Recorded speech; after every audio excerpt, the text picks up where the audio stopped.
Coming up on Podcast Unlocked, episode 396. It's our final pre-E3 episode. Next week, we will be joining you from Los Angeles. But this week, what would E3 be without some E3 leaks ahead of time? We'll talk about those. Actually, those are the big stories. So we'll cover what's been leaking ahead of the show coming up right now on Podcast Unlocked. Podcast Unlocked.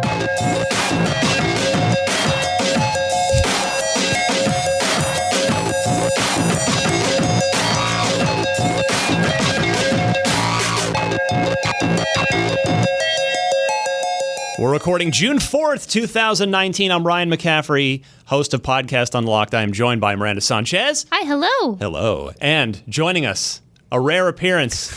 It's like Halley's Comet. Yeah. So it's very excellent when it comes around. I think Tom it's Marks. Hello. I think it's been like at least a year since I've been on, actually. It's been too long. Oh, wow. Yeah. We're very blessed to have a deep bench on this show. So take no offense at your intermittent appearances. I hope you won't take offense. Of course not.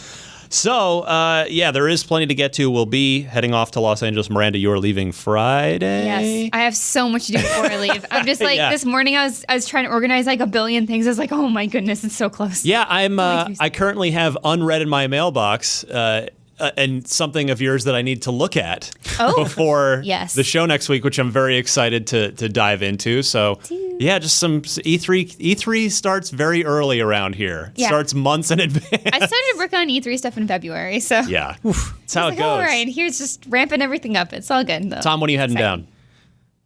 Sunday. You lucky Yeah, no, son of a gun. I'm getting there a little later than some folk, but also I realized I was like, man, there's still like more than 2 full days I'll be in LA before the show even officially starts. Yeah, and it last year I feel like was like the peak of that because it was year 2 or 3 of EA doing their Saturday morning conference. Yeah. And yeah, boy, we had to. There's so much of E3 that happens before E3, even at E3. All of E3 at E3 happens before E3. Yep. Yeah, Anyway. Dan was calling this Weird. leak week. Yeah, a urologist dream. That's have a good. We have a good flow of information. Please no. Welcome No. back to the show, Tom.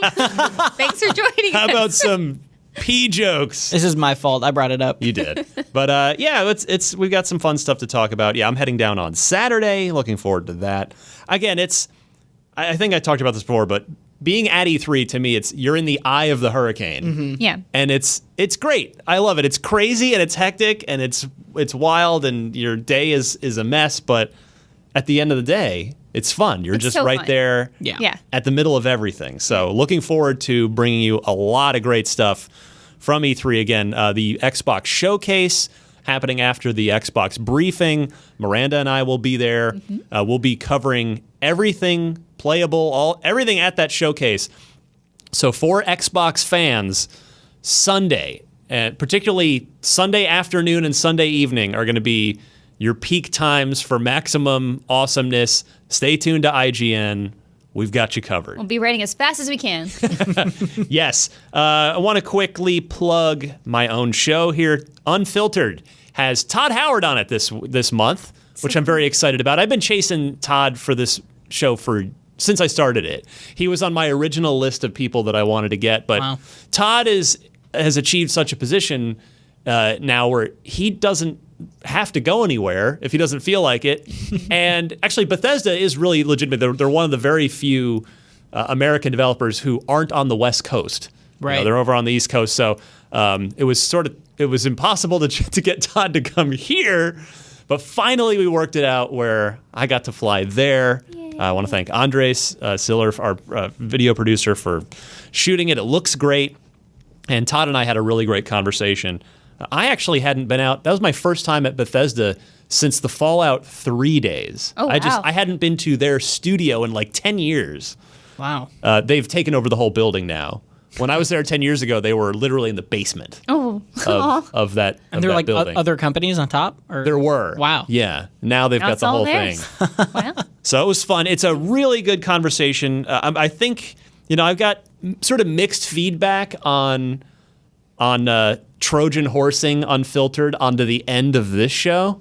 Because some people are like, hey, I already subscribe to the unfiltered feed, or hey, the file size gets big.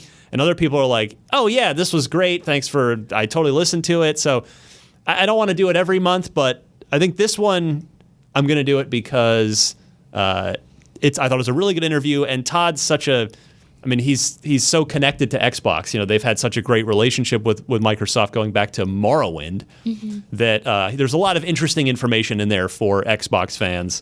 Oblivion is the one that was always nearest and dearest to my heart, so we talked a lot about that. So stay tuned for that, provided I remember at the end of this podcast. Tough week to remember things, I know, too. it is. I can't make any promises that I'll remember to do it, but we will be at E3 with an Unlocked next week.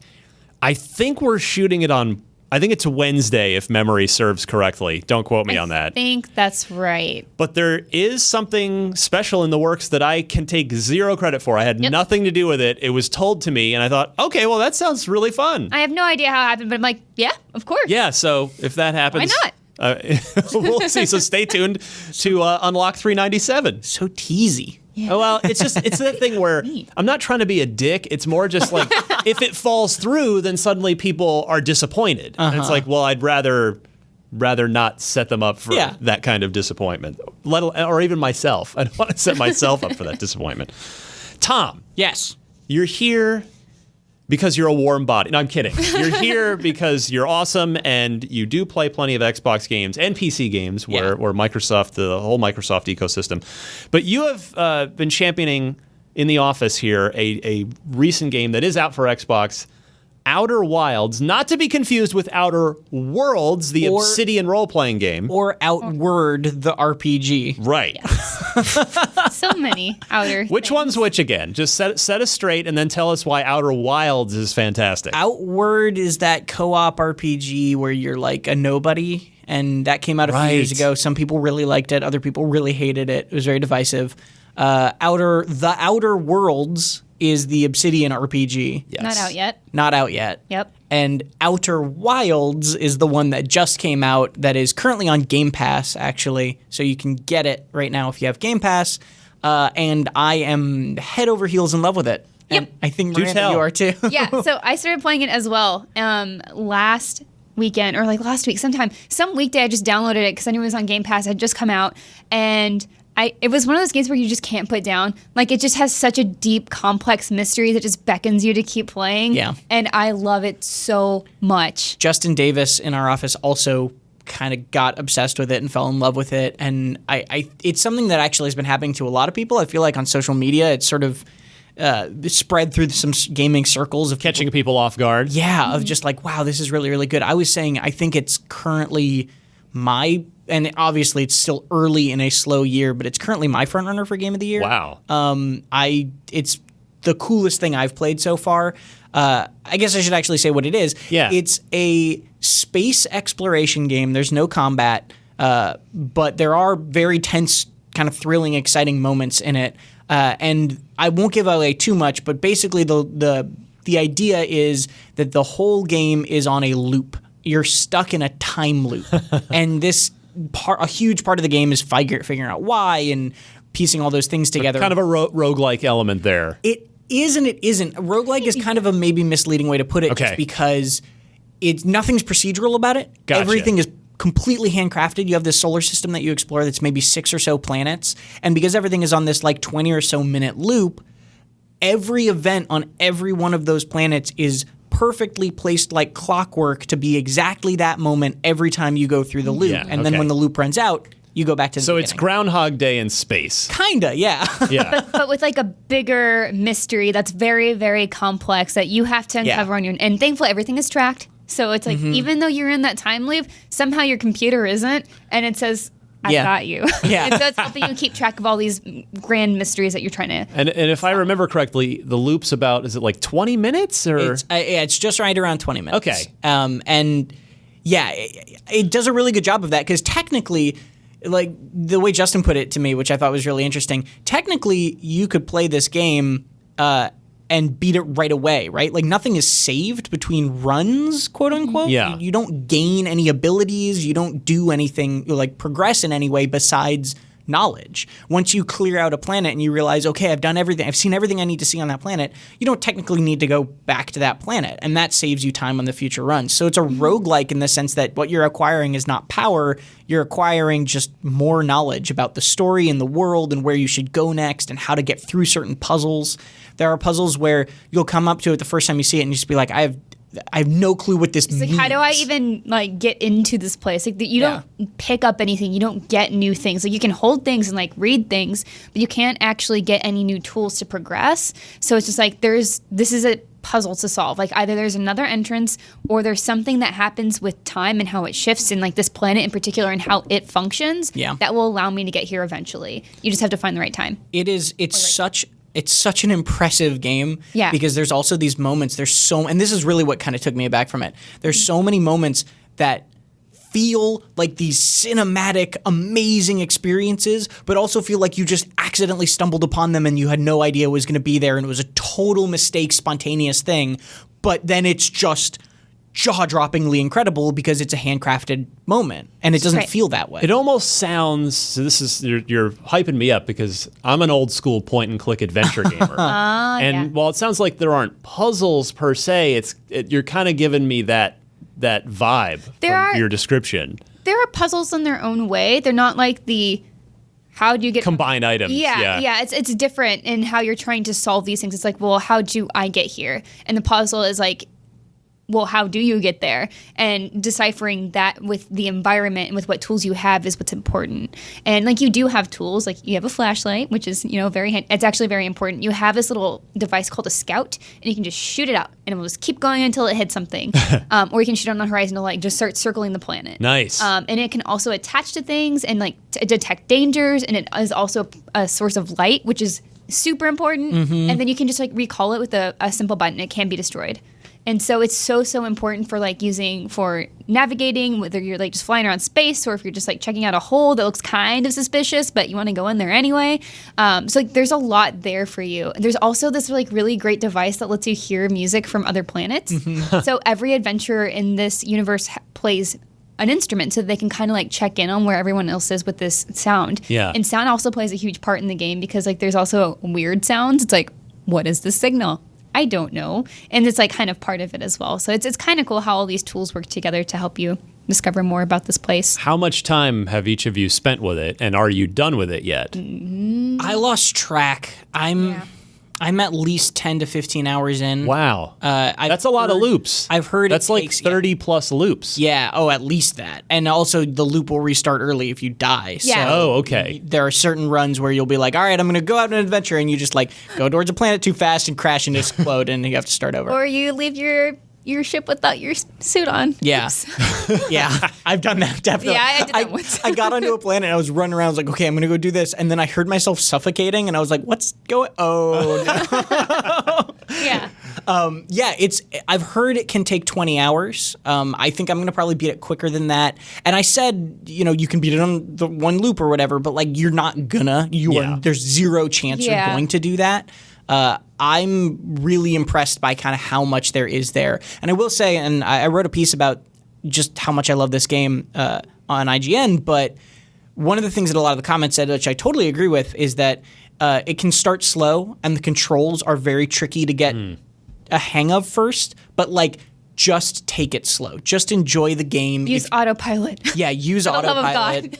Except when you're close to the sun. Watch out. Autopilot will not save your life. It will wreck you into things. The autopilot will just plot the fastest course, straight line to a planet. Right. So if the sun is between you and the planet, it'll just fly you straight into the sun. And that's no object avoidance detection. No, and that's funny. It's actually part of the game too. It's a joke. One of the mechanics is you need to fix this autopilot. It's terrible. It can kill me. And they're for the next one. And you can talk to people, the guy that you wake up right in front of every time you die. You can talk to him, and as you start dying in certain ways, you can talk to him and be like, hey man, what the heck? My autopilot flew me into the sun. And he'll be like, I don't know what you're talking about. Just make sure there's nothing in between you and the sun, because he doesn't realize you're dying over and over. And so I have this list of 4 different things now that are my autopilot flew me into a planet. What's the deal? It's all this stuff. Well, You have sold me. Like this. It's really fun. I could honestly keep talking about this game forever without even saying anything specifically about what you find. And there's so much specific stuff. There's so much great specific stuff, and like how the planets work. Like I don't want to even spoil that, like what they are and like the cool things that you'll find in them. One of the things I really do like about Outer Wilds is how it's really freeing to fail. Yeah. Like because you were on that time loop, it never really feels like a burden because I always feel like at the end, I hear this music coming. I know everything's about to end. I can just like jump off somewhere where I'm like, I'm probably not going to survive, or maybe I will, but I want to read this one last thing before I go. And like giving you that permission to just be a little goofy and do whatever without a lot of heavy consequence is really, really nice. Yeah, you're going to crash, you're going to die, you're going to not know how to pilot it at first, and you'll get better, and it'll feel like you're actually getting better rather than the game being like, here's an upgrade to your ship that lets you fly better. It's like you just learn how to fly better. If No Man's Sky and Groundhog Day had a baby, it would be Outer Wilds. Put that on the box. Yeah. By the sound of it. But no, it sounds great. And also, sounds like the perfect kind of game to come out in the summer like this. This time of year where it's typically really slows down. Boom, jump on. It's on Game Pass. And can't beat that. I think what's destroying me right now is knowing that I will not finish it before I leave for E3. And I just want to go home and play Outer Wilds. Like, that's the only thing I want to do. Like, it's same with me, like, very much up there for my game of the year. It's a very, very unique experience, and I just love this sort of feeling of discovery that you get from it. So, yeah. Love it. Good stuff. Thank you both. Love hearing about that. All right, let's do some E3 leaky news in just a second.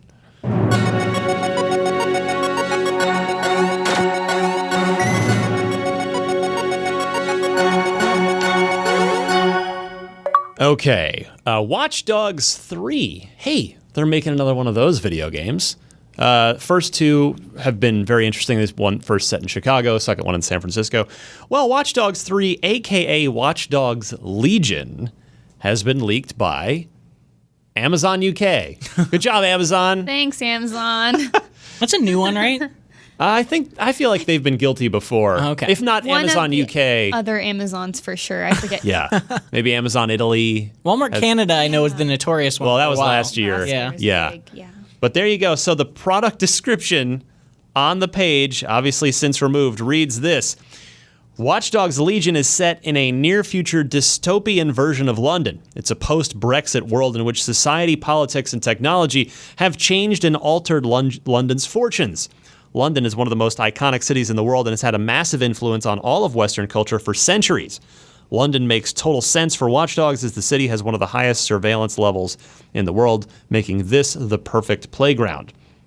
Now, the about the product description gives even more information on the gameplay, saying that players can assume the role of any NPC, noting, quote, every individual you meet in the open world has a full set of animations, voiceover, character traits, and visuals that are generated and guided by gameplay systems.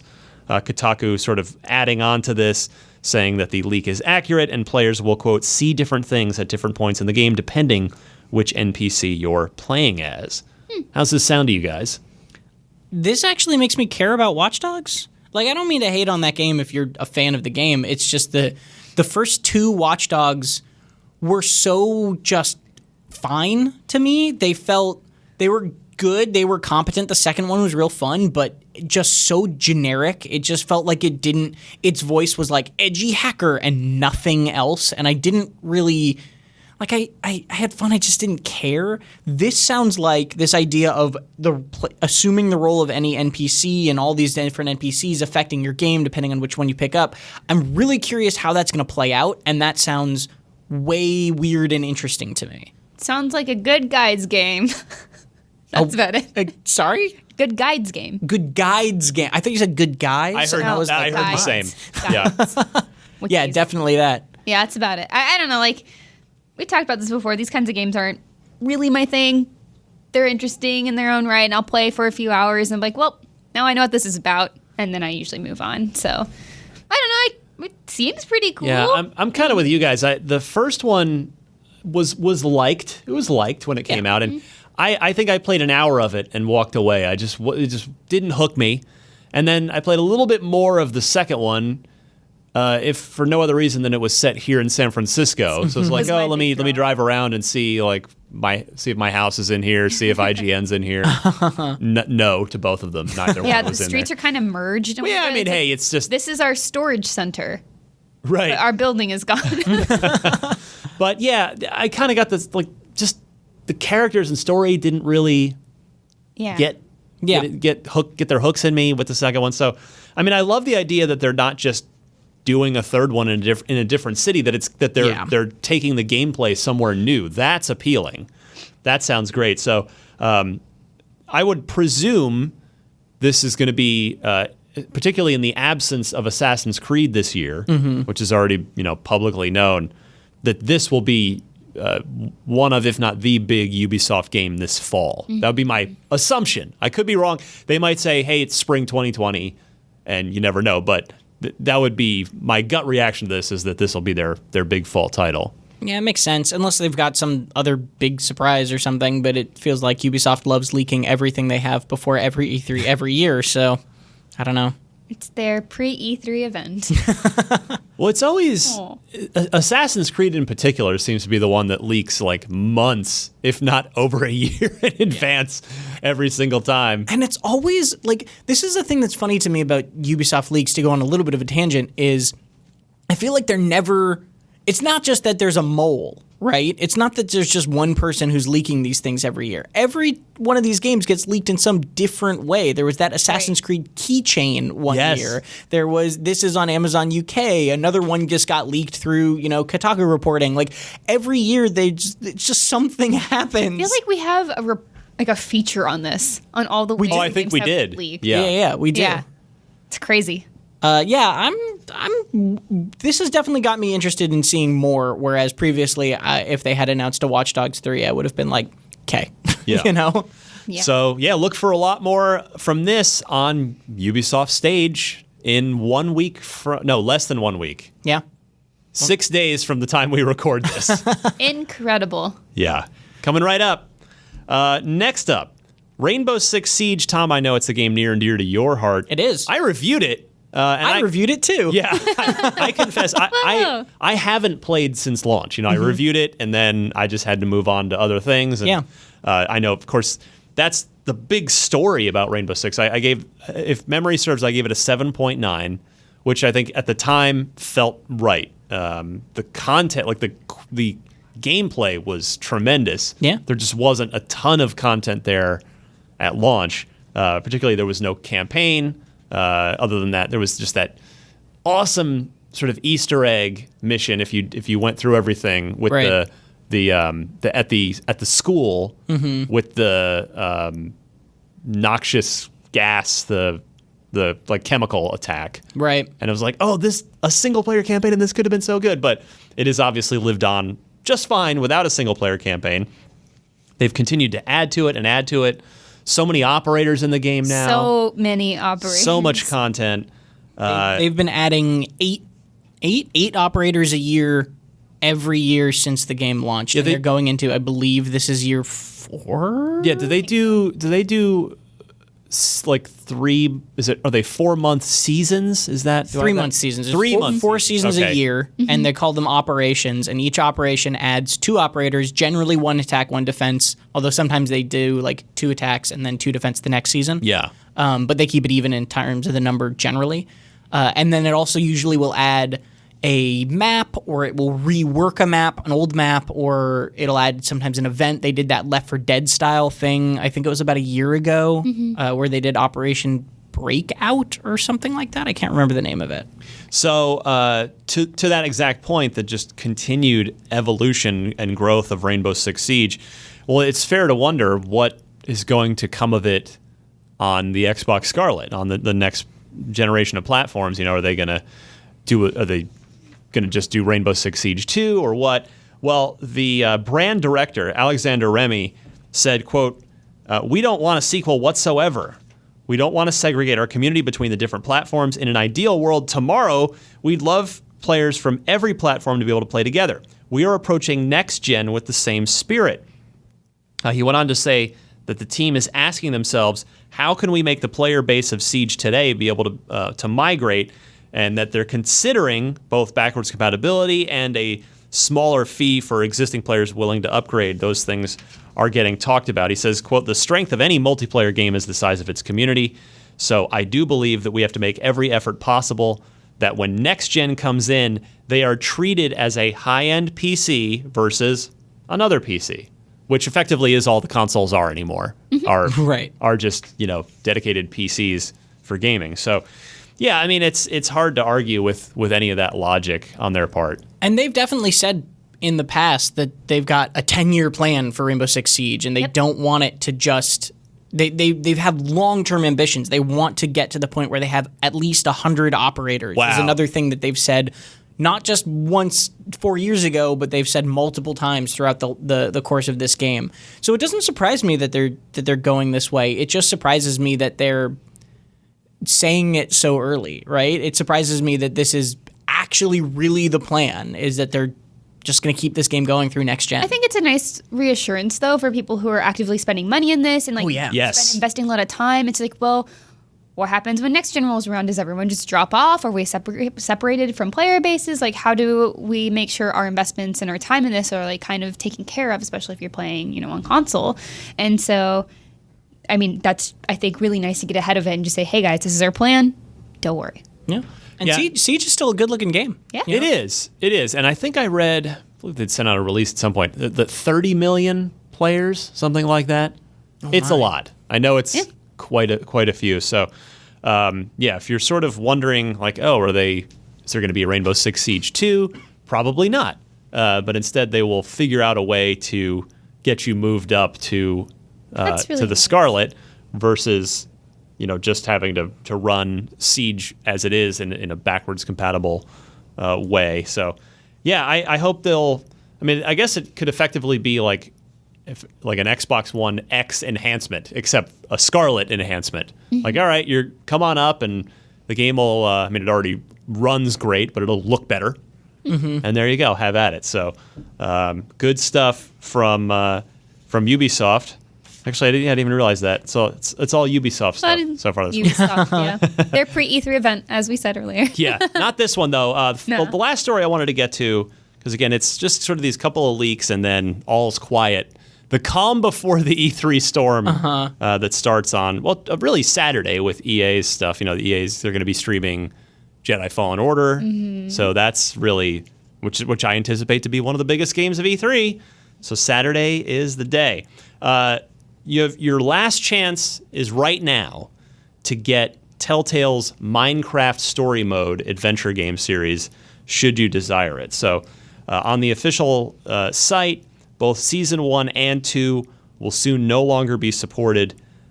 The post urges consumers who have purchased those seasons to download all the episodes prior to their being discontinued on June 25th. So just dug into this. It's not that they'll just simply be removed for sale. They'll no longer be for sale, but they'll be actually yanked entirely from the Xbox Store, PlayStation Store, PC, Steam, etc. They will be gone. So even if you own the whole season of either one, you won't be able to download the individual episodes because they will not be there. Now they won't forcibly remove anything from your library. Meaning, so if you do have it downloaded and on your console, it'll stay there. But don't delete it because it won't be coming back, which is a real shame. Yeah, and this is the thing with the digital feature that everyone's always worried about, right? They're like, well, what if they take it offline? What if you can't access it anymore? This is something you paid for, and now you don't have access to it because they decided not to support it anymore, which is not necessarily the case. Like, there's a lot that went on with this and why it's not supported. But yeah, this is the thing that people are worried about, and here we are seeing it happen. Yep, I mean, It's stressful. Scott Pilgrim. This is the Scott Pilgrim versus the World game are yanked, right? Like, there's been a ton of games that are kind of lower profile, I think, that have had this silently happen to them over the years, and now we have an example of a really big name. It wasn't Minecraft Story Mode wasn't the most popular thing in the world, but it was at least a big. Minecraft is huge, and it's crazy that it's just dying, right? Like, it's crazy that even Minecraft is not safe from this. Like it's scary.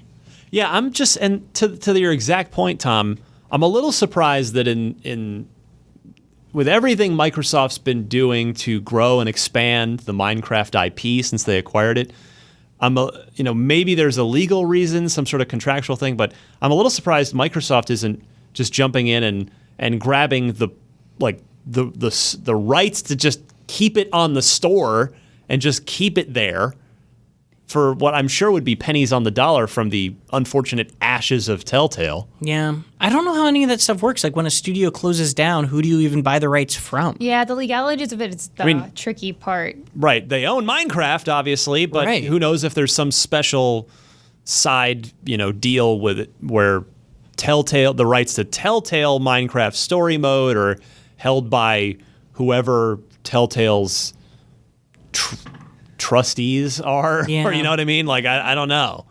It's hard to know without being a lawyer or having access to their legal documents. Yeah.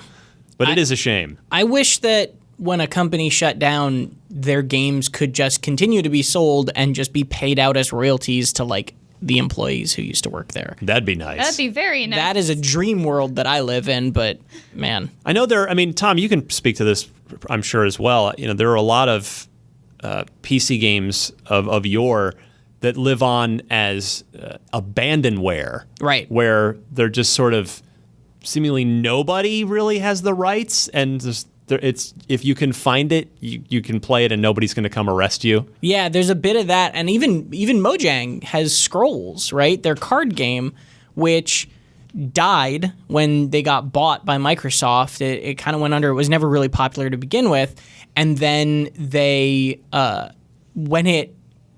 they rename Scrolls actually after the lawsuit with Bethesda? I'm not remembering. I now. believe they did. Anyway, yeah. What it used to be Scrolls. And when that game got shut down, they said, hey, we're going to try to do something, like stay tuned. And 6 months after it was completely closed, they released the source code of the game and all of the server tools and everything to the community and just said, this game is dead. We're never going to update it again. Here's all the stuff. If you want to keep playing it, you got to host it yourself. And yeah, there are these phantoms of games throughout history, and it's going to get more and more prevalent as we get more and more away from physical editions. Yeah. So, this would be a good one. Actually, I have an interview with a certain person at Microsoft at E3 that would be a good person to ask this of. Yeah. So I'm going to file that away. Just write it down for later. Save it. Guys are seeing the process in action right now. Yeah. No, it's this person should be able to answer, at least speak to it, I would think. Anyway, that's all I've got news-wise. Again, calm before the storm. E3 is approaching, but we're not quite done yet. Tom. Yes. You get to participate in the loot box. Have a little fun with us.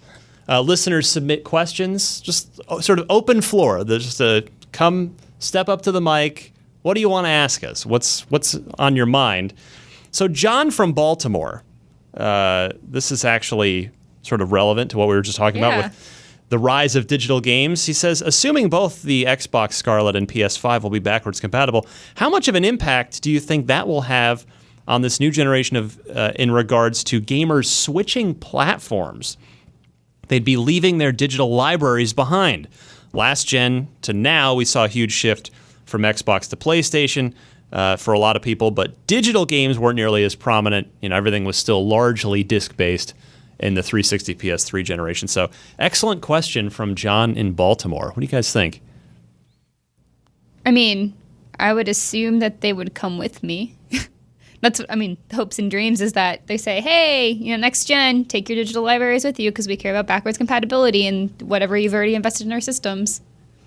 Yeah, It really does speak to the importance of making your entire ecosystem appealing for consumers because, it really is, I'd say, harder to leave an ecosystem now than it was a generation ago, and certainly every generation before that. You could just go from system to system, and it didn't really make weren't necessarily leaving anything behind. Right. But now it's there's potentially thousands of dollars that you've invested in the ecosystem, both between hardware and software, where if you've been an Xbox guy, it might take a bit of a leap to jump into PlayStation land and vice versa. Yeah, it's going to be Right. the libraries are almost like this Katamari ball that is just being rolled up. That's a great analogy. You just get more and more and more games, and it's going to get bigger and bigger. And switching platforms means abandoning that would be depressing. So yeah, I heard this the wrong way, and also it's just like, yeah, of course I want my Xbox games to go to my next Xbox. I'm like, oh, going to a PS5. Okay, so the thing here too is like it's not like you have to throw away your old console. True, of course. Like Yes. that's also a thing, right? It is like if you're doing that, then I mean I do understand that people do trade in deals as well, and so I understand if it's like, hey, if this is the most economically feasible thing for you, then that's obviously like your choice and your option of what works out best. And maybe that is not maybe the most smart financial choice if you are leaving so many games on the table, right? I mean, that's kind of you see this problem all the time with switching ecosystems with phones as well, right? Like if you're going from Apple to Android or something, that you have to like kind of assess, is this the best way for me to, leave things if I've invested so much money in this, and like how can I preserve that? So I actually made the transition from iPhone to an Android phone. I got a Pixel. And so I was like, well, I didn't buy that much in iTunes. Like I have some stuff, but it's not enough to keep me there. And I have some apps, but some of it could just go over with me. And what I ended up doing was just getting an iPad. So that way I still had something in that ecosystem, but it's just a lower barrier entry. Right. It's not my everyday thing. Apple still got you. Yeah. And I mean, that's also important for work too. So Yeah. that's a different thing. But, what I'm saying this, I guess, too, is if we're hearing all this news or rumors too about different models of systems as well, then maybe that's like your entry point, right? Like if backwards compatibility for your digital libraries is like a big thing for them, and then there's like maybe an all digital system and you just want that, then in the next gen you could have, both cakes and be fine. Both cakes. That's what I'm gonna do. I literally switched from Apple to Android this week, like Oh. days ago, and I went, I don't have Hold Down anymore, and I don't have all these games I bought. There's a lot of things to get used to, but Yeah. then you adapt.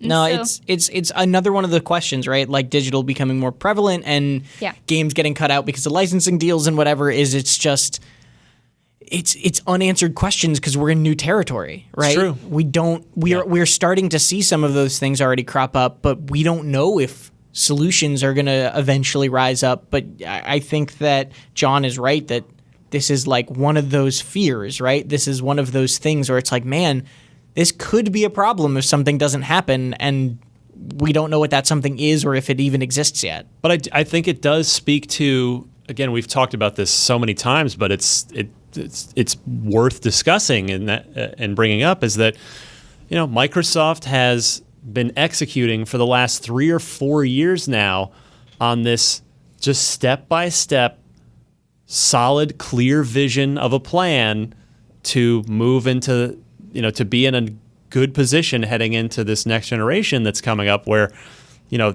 they've been very publicly, and they can show you the results of, hey, we've invested in compatibility.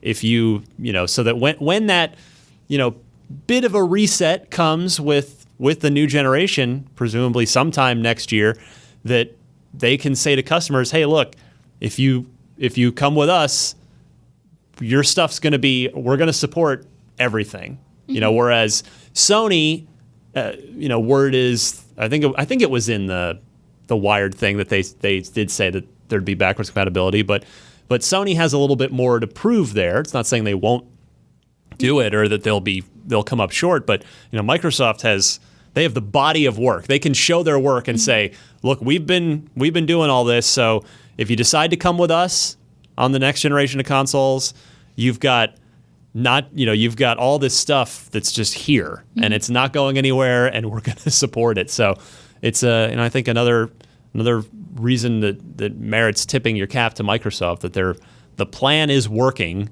and they're setting themselves up for success as best they possibly can heading into the Scarlet.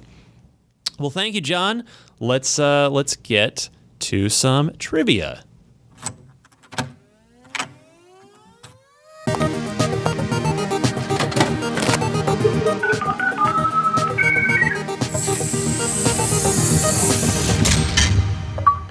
All right. Jacob Miller from Oakdale, Connecticut. His gamer tag is RuthlessFiend49, if you'd like to make a new friend on Xbox Live.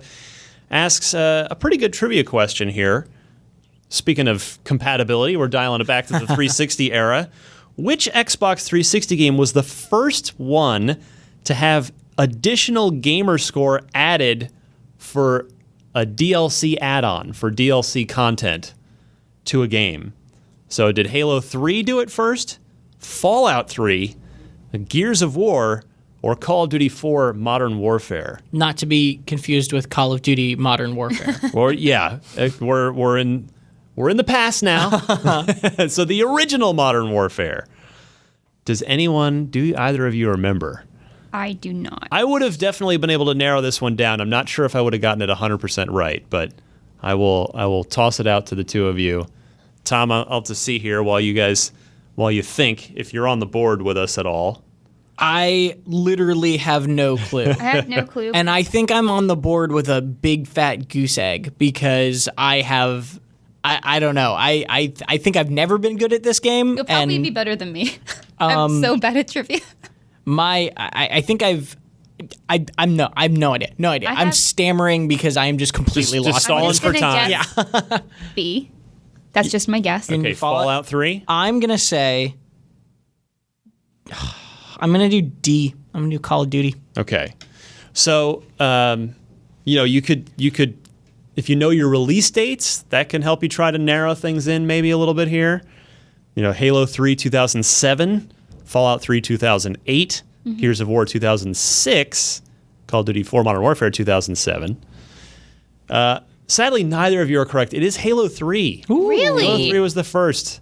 Interesting. Yeah, it got out there. So, good job, Jacob, for stumping the panel this week. I was trying to think about what would have the most add-ons. But Well, the most, yeah, that's of that list, I was trying to think, what would they want to reward for it? But I don't remember. Yeah. I mean, this point, I love this time of games. Yes. But also, I don't remember the details because I was rather young. And so it's just like so much going on. Uh-huh. Yeah. Well, Destin, who is too busy playing Destiny to come in here, he's got 5 points. Miranda, you're right there at 4 points. Brandon at 3 points. Mark Medina at 1. Tom, the donut for now. I will catch up to Destin someday. I've been on so many more episodes and still haven't gotten a point. It's really bad, guys. Please think of me every time we do trivia and be like, wow, just be prepared for Miranda to... Get some anime questions in there. Yeah, that'd be great.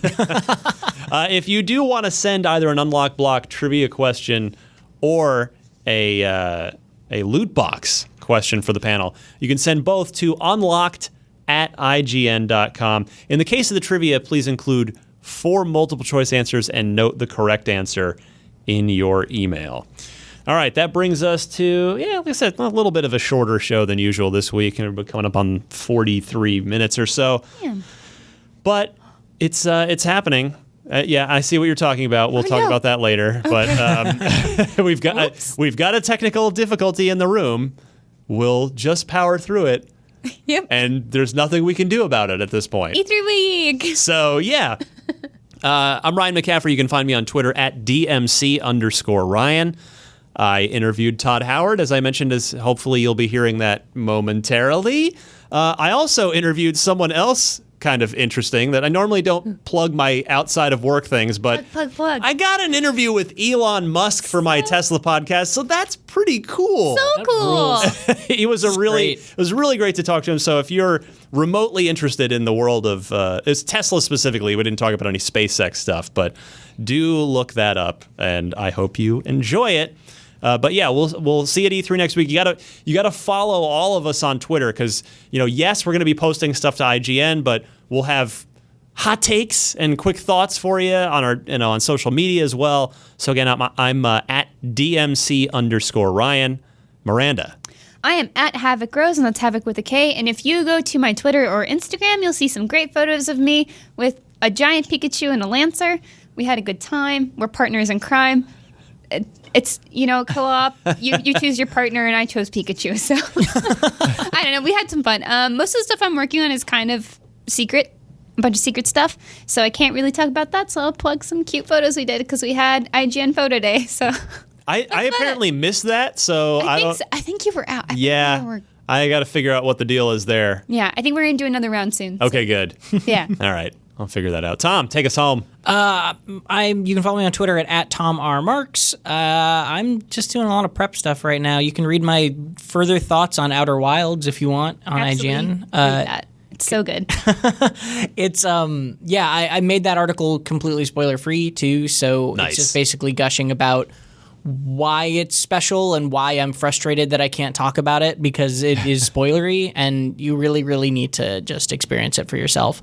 Also, I'll give a quick shout out to another Game Pass game that I know people have been playing and I was enjoying called Void Bastards. I knew you were going to say that. Yeah. That game's cool too. System Shock meets FTL. Yeah, a bit. And I'm not maybe as crazy in love with it as some people, but it is really, really cool looking. And so, yeah, you can find my ramblings about a little bit on Twitter about that too. Fantastic. So join us for the pre-show before the Microsoft conference.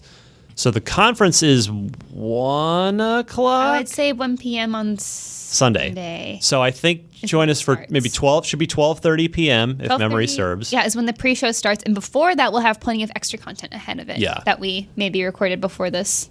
And then we'll have the post-show analysis. So watch it on IGN, stay with us, and we'll come right back. And every year, the post-show is one of my favorite things to do every year at IGN because it's just like we're reacting to it in the moment, just as you guys are, and it's fun to see sort of what Microsoft shows and talk about it. Then we also have some really exciting stuff after the post-show too. So yes, definitely stick around. Yes, let's leave it at that. Mm-hmm. But you'll want to stay tuned, Xbox fans. Mm-hmm.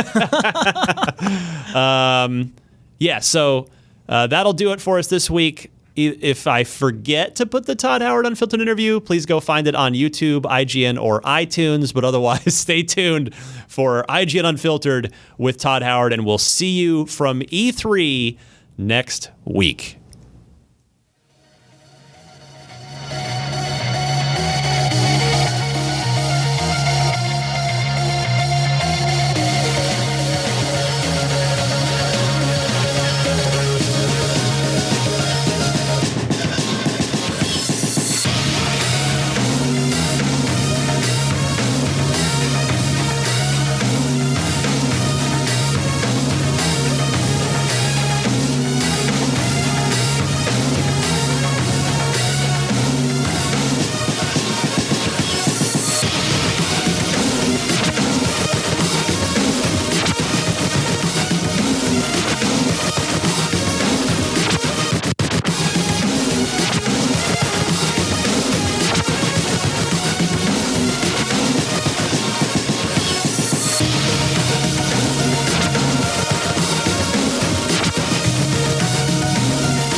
What's happening, friends? Welcome to another episode of IGN Unfiltered, our monthly interview series where I have the pleasure of sitting down with the best, brightest, most interesting minds in the games industry. And this month, we've brought the show remote. We've traveled far. We're out here at Bethesda Game Studios in Rockville, Maryland, with the great Todd Howard, the Todd Father, the man behind the Elder Scrolls series, the Fallout series, and all kinds of new stuff you guys are cooking up. Todd, thanks so much for inviting us. Thanks for coming out. It's been a long time in the making when you first brought this up. Yes, you used to call in to my OXM podcast Good back times. in the day. That was fun back in the Oblivion and Fallout 3 days. We'll get to all that, but you've had a heck of a career all here. And that's one thing I find super fascinating about you. So I want to dig into that, but I always like to, of course, start at the beginning.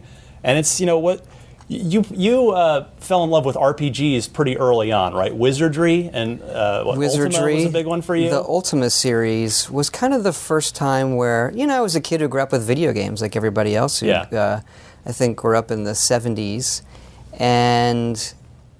But Ultima was the first time where I played something, you played D&D, where that kind of experience translated, where I felt like I could do a lot of things in the world, despite it being whatever 16 pixels or 8 pixels by 8 pixel tiles.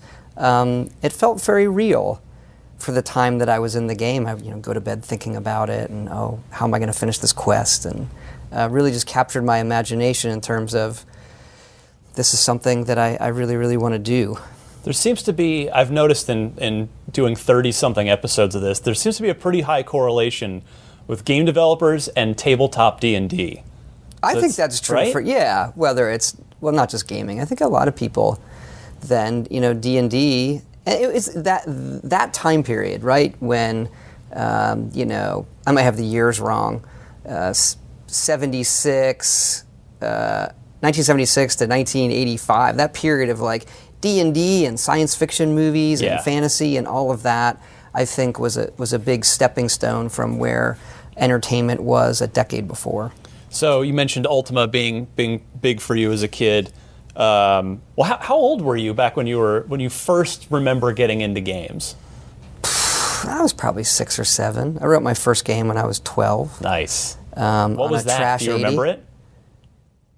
There was a Star Trek game on the Trash 80, and then I did a ripoff of it called Shotgun. The TRS-80 is the Trash 80? That's what everyone called it.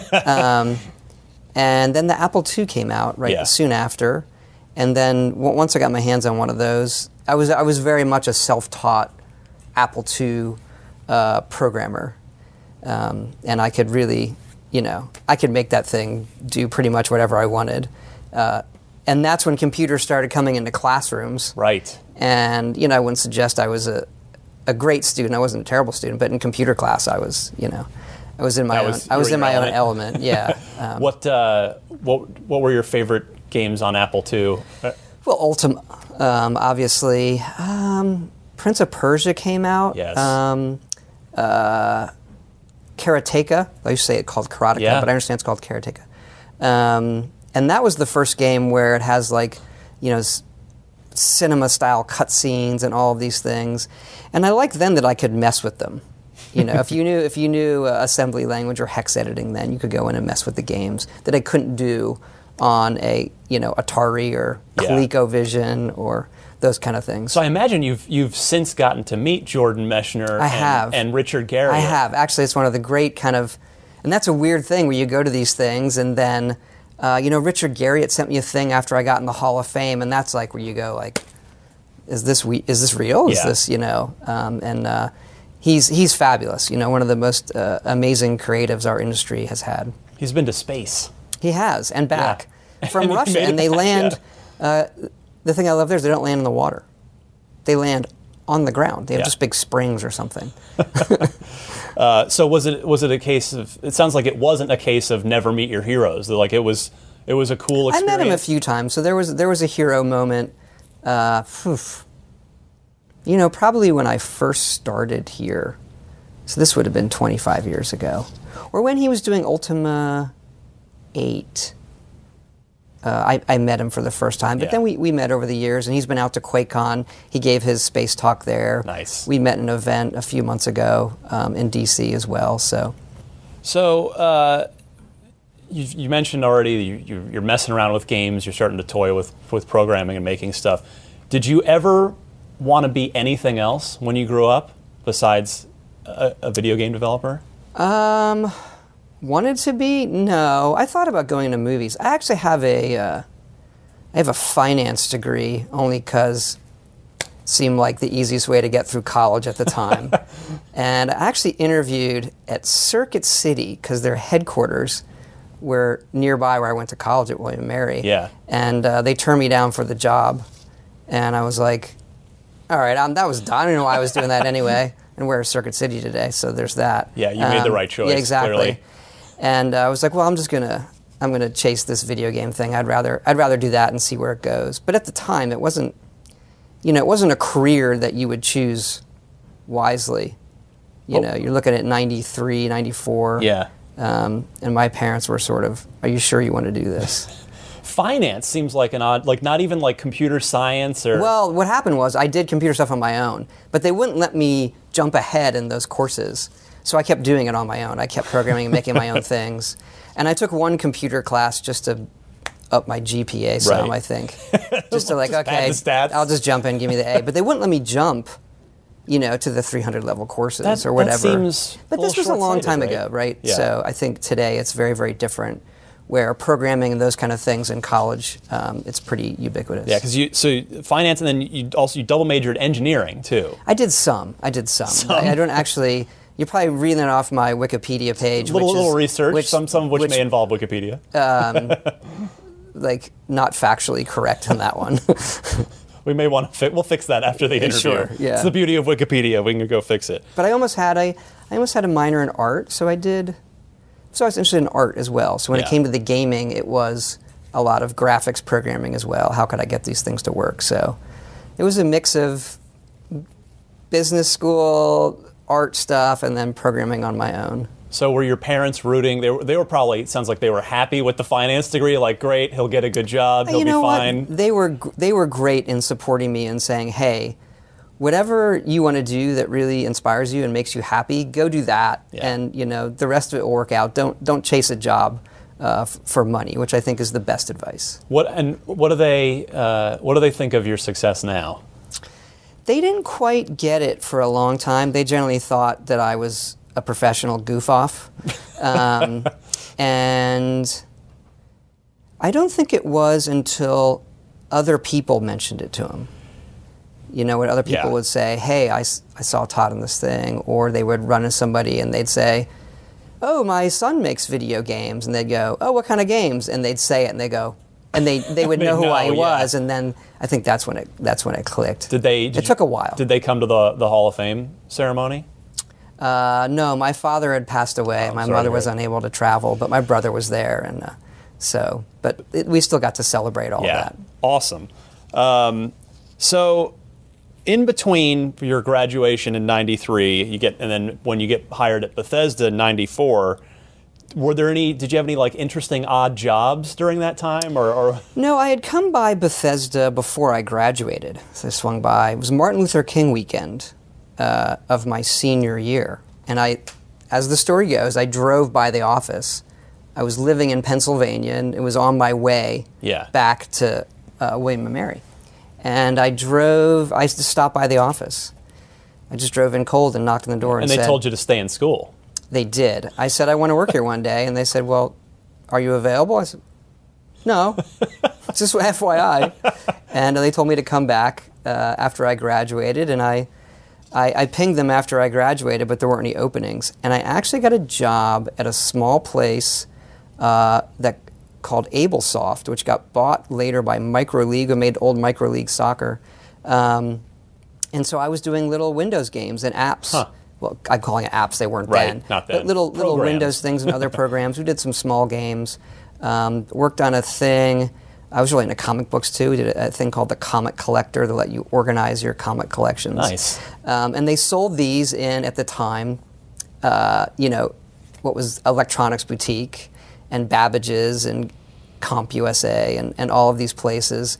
And I got to go to things like GDC in the early years. This was in '93. Yeah. And the precursor to E3 and those kind of things. And I would go by Bethesda and say, well, let me know when there's an opening. And eventually they did. They said, hey, we got something. Eventually you got Why don't you there. come in and talk to us? And I did. And your first game was Terminator Future Shock, which I remember playing that game. I remember thinking, wow, this is a really cool Terminator. It's a first-person Terminator game. How great is this? So what was your approach? You did some design work and you were a producer on that. Right. What was sort of your approach to it with minimal previous experience to fall back on at that point? When that project was going when I got here, I actually helped produce briefly a college basketball game that Bethesda had that was being done outside. They kind of gave me that and the CD-ROM version of Arena. Arena had just come out when I started. And that was a game that convinced me also. This is where I went to work. I was into sports games. I was into RPGs. I was into all of that stuff. And Future Shock was just starting to get going, and it was the advent of, hey, we have this 3D engine, the X engine, and this is the kind of game we want to do. And Daggerfall was just in its infancy. Mm-hmm. And they put me on as the producer, and which looking back is like way over. Like I don't know why you would. You're put like me, a 22-year-old kid. Like okay, but it was the point is, I think gaming then people know is very very small. Everybody had to do everything. You're down in the basement, like boxing up copies, right? We would box the copies Yeah. and send them off, and so but that was I don't know. It's a team of 6, 7 people maybe, and everybody did everything, and that was like the best way to learn very very quickly how to do this. Do you remember? What do you remember about that project? Like, do you when I say it, do you think well of it? Do you think, oh, not that game, or how do you remember? I loved it. It was like, is this how this shit actually works? Because at that time, legally, no one owned the Terminator license.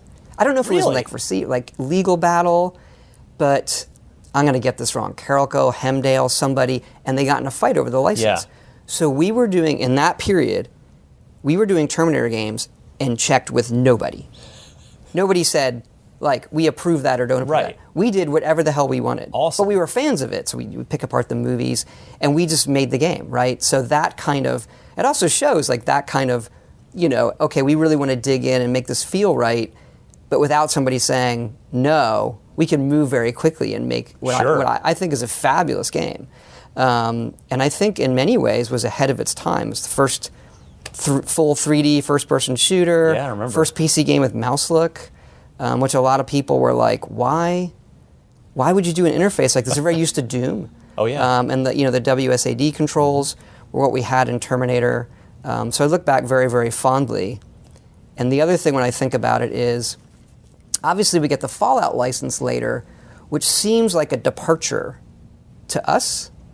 Whereas if you look at Terminator, we had actually been alternating post-apocalyptic 3D worlds and fantasy. I never thought about it. Right, exactly. So when Yeah. it comes to Fallout, it wasn't that, okay, we've built these destroyed cities. Here's how we did it in Future Shock and Skynet, the multiplayer one.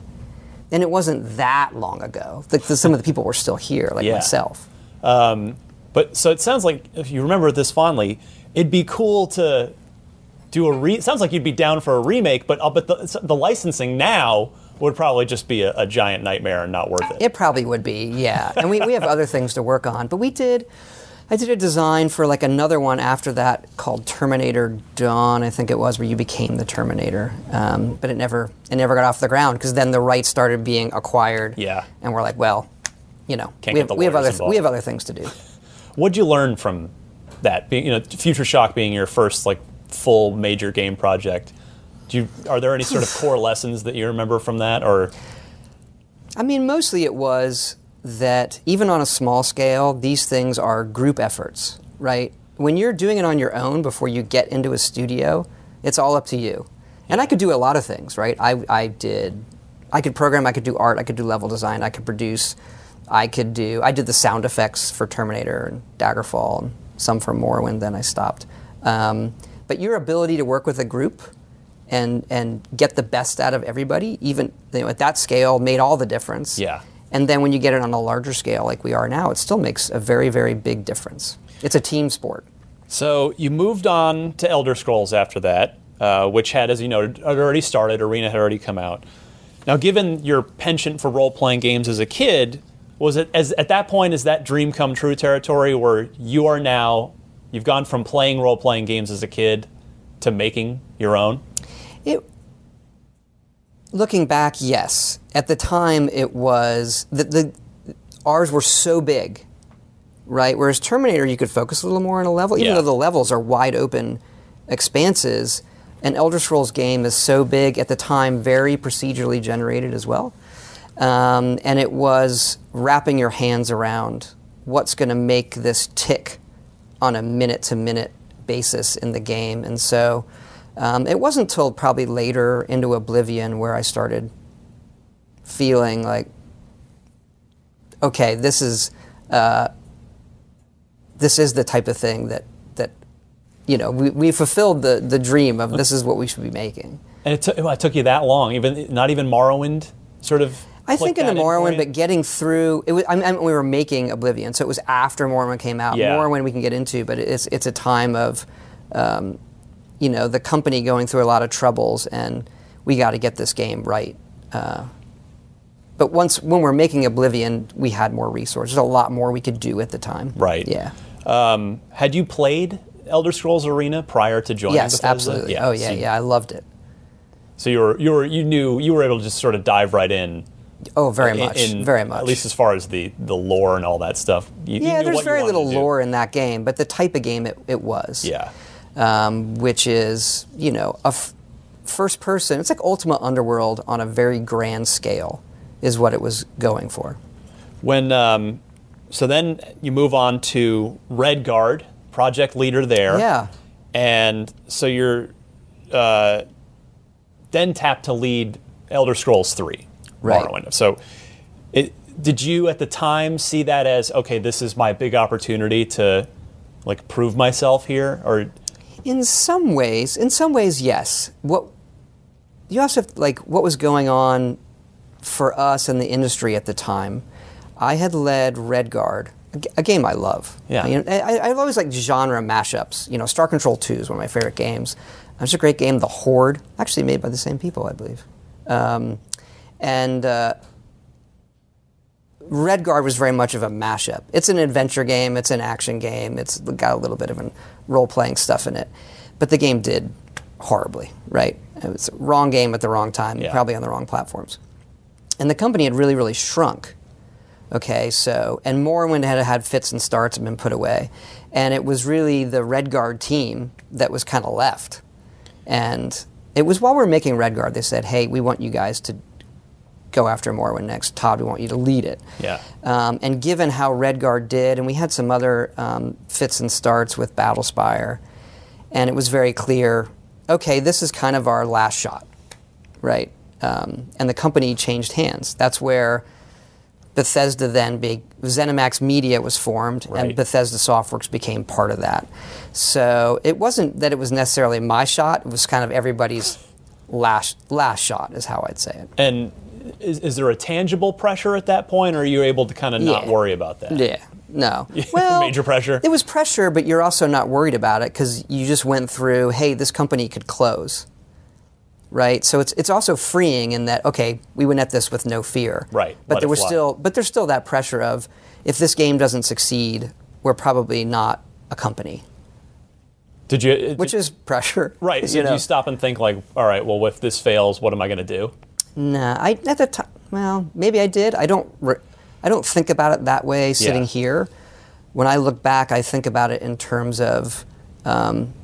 We were very, very aggressive. Like, the sky was the limit, because why not? Right? What's going to happen? What's going to happen is where we were. Like, well, we're all hosed. Yeah, just shoot for the moon. Right, exactly. Shoot for the moon. And this is what we should do. And we had very strong convictions as to the game that we wanted to make and how we were going to go about it. So then Morrowind takes off, first on PC, and then it comes to Xbox. So did you have any inkling that it would translate well to consoles? Like, did Microsoft come to you guys and want that game, with the PS2 being, really a home for Japanese RPGs? Like, what was sort of the story behind the sort of console success of Morrowind? They did. They came to us when they were just about to announce the original Xbox, and we had a relationship, obviously, with Microsoft from the PC days. And I was doubtful at first. We were very much a PC shop. Yeah. How will this translate? First of all, can we do it technically? Number one. Really difficult proposition at the time, given the memory on the system. Number two, if we can say we can do it, how will it translate, both interface-wise and all those things? So let's say we do all that. Number three, is anyone going to want this? Like, console RPG at the time was very Final Fantasy. Yes. And we kind of put that number three away, right? There's nothing we can do about that. People want it or they don't want it. Let's focus, like, technically, how does the interface work? And Microsoft was awesome. They were an incredible partner in having us look at some interfaces and best practices. Technically, they helped us as well. But that was one of the Herculean, magical, the fact that we pulled that off, even today, I cannot tell you how that game works. I know, but it's pretty miraculous, and it was there was a slight gap between the PC and the Xbox, maybe a month or two. Yeah. I forget, but I mean, I was shocked at how well it did in Xbox. It became the dominant platform for the game. At the time, and I don't know the period of it, but it was the second best-selling game behind Halo. I believe it. Which, I mean, I don't think you go into that expecting that. And that did reorient us in terms of, hey, there's an audience for this that wants to play these kind of deeper experiences despite it being hooked to a television. It doesn't, like, the device doesn't matter as much to the audience, whereas you'd say a PC player thinks this way and a console player thinks this way. That definitely reoriented us to say, hey, going into Oblivion, we need to think of it like this. And is it life-changing success of Morrowind overall, PC and console, or is it just a reassuring It's success? A reassurance. No, it did well enough on the PC that we said, okay, we're good. We can, financially we're set. We can go into Oblivion with, and most places would say, okay, you have this huge success on Morrowind. Where's our sequel in a year or 2 years? And the fact that I was able to go and say, we'd like 4 years and to make a next-gen RPG is sort of like, that was a little bit of a conversation, but not as much pushback as you would think. It's one of the great things about this company is they let the creatives, like, what do you really want to do? What's your vision? How do we make it happen? And that has been one of the amazing things about ZeniMax and Bethesda across all of the studios that you don't see anywhere else. And I think part of that reason is because we're a private company. Right? Yeah, no shareholder stands. And that jump is, okay, let's take 4 years and reboot all of this stuff after one success. That's pretty rare. And the other thing that happens in between there is, what else do you want to do? And that's where Fallout comes in. Oh, we'll get to that. That's I don't want to jump ahead in your questions. No, it's but yeah, I mean ZeniMax has put a lot of trust in you for a long time. And you've paid that trust off handsomely. Well, it really is a partnership. I could not do it, honestly, without the people that I work with within ZeniMax who support this. And they're awesome partners. Like we're going to go, we'll talk about this later, but we're probably going to be going a decade between Elder Scrolls games. And at any other publisher, they would laugh you out of the boardroom and fire you and say, no, we'll bring in somebody. I can't say they're ecstatic about that one, right? But Oblivion, which you've been alluding to, that for me, that was the one for me that made me a super fan of what you guys do. And I think that's when we first met. It was. Yeah, it was. I joked, I think, with Pete Hines at the time, I should have had a desk here during the Oblivion times. I was out here a lot, and it was I have fond memories. I remember we did an exclusive review of Oblivion for Xbox Magazine, and I was in a conference room in the basement straight below us, 11 hours a day for 4 days. Was it that? And there was the hotel was right next door before it was converted into the apartments there. Yeah, so I'd literally just walk back. But you did a number of previews, I remember. Oh, yeah. Because Oblivion really was, hey, this is a true next-gen. It was kind of the first new next-gen game. Yeah, because it was the big, you're right, next-generation experience. I mean, it was kind of you guys. Ghost Recon, Advanced Warfighter was another big one early on. Gears of War wasn't coming out till the fall. Fight Night was beautiful. Was it Fight Night? Yeah, that was good. But then Halo was, off in the distance. So it was all about you guys, and that's so with Oblivion. It sounds like the discussion with Microsoft happened very early on for doing something on the Xenon. Exactly. Good pull on the codename. I've been around a while. Yeah, after the Morrowind hits, it was, okay, we want you guys on the new one right away. Yeah. And it was a very early conversation. Here's what we're planning for hardware. Here's this. And again, that helped tremendously. And we were going to be a launch title. And that's what I was just going to ask you. Yeah, that was the plan, right? That was the plan. We ended up in the launch window. It was pretty close. You know what? For the scale of that game, we hit 4 months after launch on a new system for that kind of game. That was another incredible effort, but it was, that was about as close as I think as anyone's ever done it. Yeah, and it was. Do you think in hindsight would being a day one title have made any real difference in the game? Went on to tremendous success, but Would day one have I don't made any know. difference? I don't know. Sales-wise, I don't know. The quality-wise, it would have made a huge negative difference. Right. Because you're still looking at the end of the day, it is how much time do you have on the final hardware?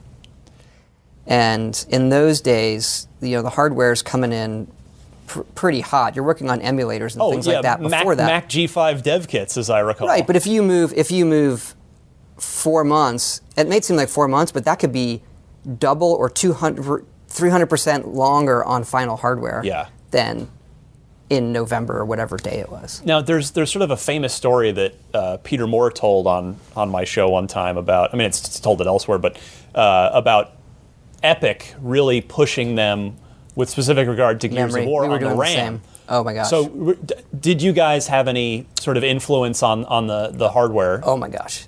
Because with Oblivion, you can only imagine. I can imagine. When they told us, we threw a party. I have pictures from the party. We had a a double the memory party in the studio. That's so great. Yeah, we got drinks, and the programmers are, yeah. I think it was the only time we've ever done that for someone calls and says, yeah, okay, we've upped the hardware. So you'd been leaning on them as well? Absolutely. Yeah. Leaning's the wrong word. Again, it's a partnership, but sure. It was more of a, here's what you're going to get without it. Right. Here's what you're going to get with it. What would we have gotten without that? You might not have gotten the game. So I don't know. There's always sacrifices to be made. I don't remember per se, but the things we would have had to give up to get it to run were going to be extreme. So I will never forget like walking out of that dungeon, that jail cell for the first time, and then when you first emerge into the open world in Oblivion. What do you think about when you think about Oblivion now? That was definitely at the time the stepping stone for us, where the people who played our games became so much larger that you couldn't quite take it all in. Whereas Morrowind, it was popular, but you could appreciate what the community was saying and things and the type of players that we had. And Oblivion just goes, where it seemed like everybody was playing it. Yeah. And that they were experiencing that type of game. The amount of new players, that's a better way to say it, right? The amount of new people coming to that kind of experience was large. And is that the life-changing success? Because it seems like that's where it just went into the stratosphere. It's like you're just like going when does up. Todd Howard become Todd Howard? I don't know. You can tell me. I feel I'm quite the same. But it's been slow, right? And you say, we've been doing this. I've been at the same place for 25 years with a lot of the same people.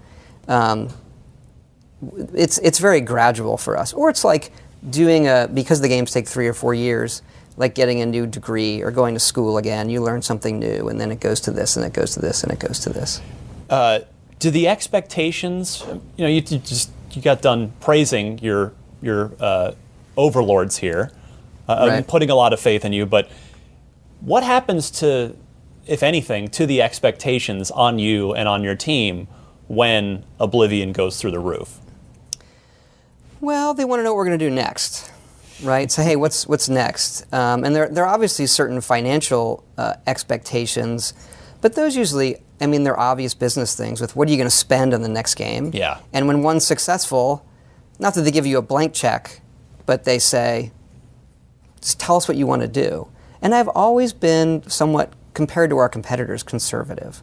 I'd rather spend longer with less people than put 1,000 people on a game and try to do it quickly. Because is your personal team, you manage one team here, or has it turned into more now? It's more. I know you have the satellite studios and you oversee all that, but is it still one team under you, or? Well, that's a tricky answer in terms of we move people between projects now. And we had sort of done that when we got Fallout, where we'd have some people on Fallout and then on Elder Scrolls, and then there's usually like a 2-year period where everybody's on the game that's coming out. So it was a lot easier to we're a one project, one team studio. Right. Now we're 4 locations in North America. Typically what was 100 people here in Rockville is now 400 and some spread between Austin, Dallas, and Montreal. We can talk about how we got to that. Yeah, we will. But we felt we needed that scale to do some of the things that we were doing coming up, and we're able to do more stuff, but still when we have a game that needs people on it, we move people to it. And how I spend my time has definitely changed. I am definitely curious about that, but I first want to, before we leave the Oblivion era, Right. I got to talk to you about horse armor for a second. I can talk about that at length. Good. We have nothing but time. That's Right. the beauty here. Let's spend a good 20 minutes on horse armor. So what everybody buckle up, wants, everyone. right? Yeah, I All mean, right. if you're hardcore enough to watch this podcast, odds are You want to know the you story wanna know. behind horse armor. So Ringtones. it was horse That's the armor. anecdote. Horse armor was one of the first bits of paid DLC. I think it may be the first. May have been the first. I don't know. I couldn't. People tell me it's the verify it. first, but I'm not sure that's true. It was definitely one of the first. We can agree on that much. We can agree on that. How much horse armor did you sell? People will buy anything. That doesn't mean you should do it. They will buy anything. That sounds terrible. That sounds real bad. Horse armor is not bad. I think horse armor is fine. The price point at the time was the issue. And Xbox, they were doing themes. And Right. that ringtones were big at the time. That's why I say ringtones. Yes. Ringtones are just crushing it financially for Nokia, Yeah, whoever. on your like Nokia Sure candy enough. bar phone. Exactly. Yeah. And they started selling themes. And we said, well, we want to do expansion packs. We had done some for Morrowind. We'd rather have this free-flowing kind of DLC into the game. We have lots of ideas. And we did a bunch for Morrowind and put them on the website for free. We're very into that, the creation kit and the modding Yes, and all of yeah, that. you guys always have. Okay, so how do we get this to console players? We'll do it this way. And horse armor is, for what it is actually, I think it's fine. You armor your horse, you can buy it. There's new dialogue that ups its stats. And we felt, well, it's probably worth this. And I won't say who at Microsoft said, well, that's less than we sell a theme for. Like a wallpaper is Right. more than that. Right. You should charge this. You can always lower it. We're like, okay.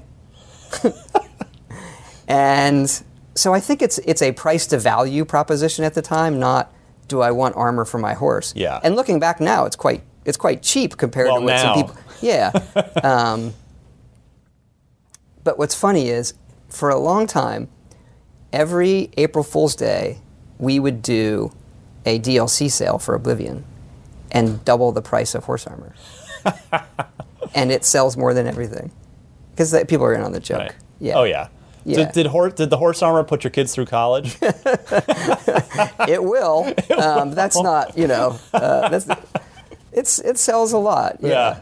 But again, What else was on the whiteboard when if you've had this meeting with Microsoft and they're like, we want some paid DLC? the other stuff we put out, we did the Strongholds, Yeah. we did Shivering Isles, we did Knights of the Nights. If you look right. at Oblivion, I think actually has an awesome suite of content It that you can does. buy of different size, and the Mehrunes Razor dungeon, I think, looking back.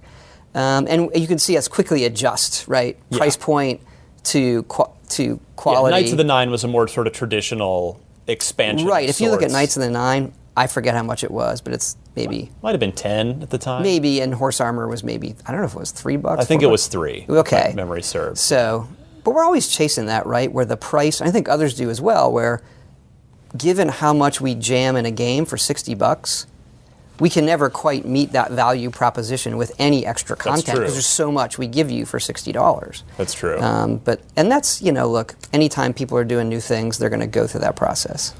So you alluded to this already, and you've told me the story before, but I don't think at IGN. So Fallout, the acquisition of Fallout. You had reached this level of success here that, if I remember correctly, the story goes, they asked you what you wanted to do next, and you told them you wanted Fallout, so they just went out and got it for you. That's the shortest version of it, but true. Yeah, and that's another thing that's special about this place is, okay, we want, okay, what do you want to do other than Elder Scrolls? Morrowind has become this huge hit. Yeah. So this is between Morrowind and Oblivion. Right. 2004, I believe. So just 2 years after Morrowind. The Interplay was going under-ish. They're going under-ish. There was the MMO. Well, so the way it happens is we made a list of what else we'd like to do. Yeah. And a post-apocalyptic game was number one, and it was Fallout. Like, hey, this would be the perfect fit. We have a vision for what we do with it. This is the perfect fit. And some folks in the company knew folks at Interplay who ran it, and our actual pitch was, it was a license deal. We didn't actually buy it initially. We licensed it, which is probably why they picked us out of others, right? And here's what we're going to do with it. Right. Because you are going to enhance their value in their eyes, or their IP's value. Exactly. But it was something we felt strongly, obviously, would be great for us as well. But it's a license deal. And it was during development that it came up, hey, let's buy it out. And then that deal was done before the game came out. But initially, it's a licensing deal. And the odd thing there is, we announced it before Oblivion. So Fallout 3 gets announced by us before Oblivion gets announced. And that was also a thing I remember at the time saying we had done Morrowind, and then we're going to announce we're doing Fallout 3, which throws the Fallout fans for a loop and the Elder Scrolls fans for a loop, right? So that's like a no-win announcement right there. And I think we added to it, yeah, we're doing it along with the next Elder Scrolls.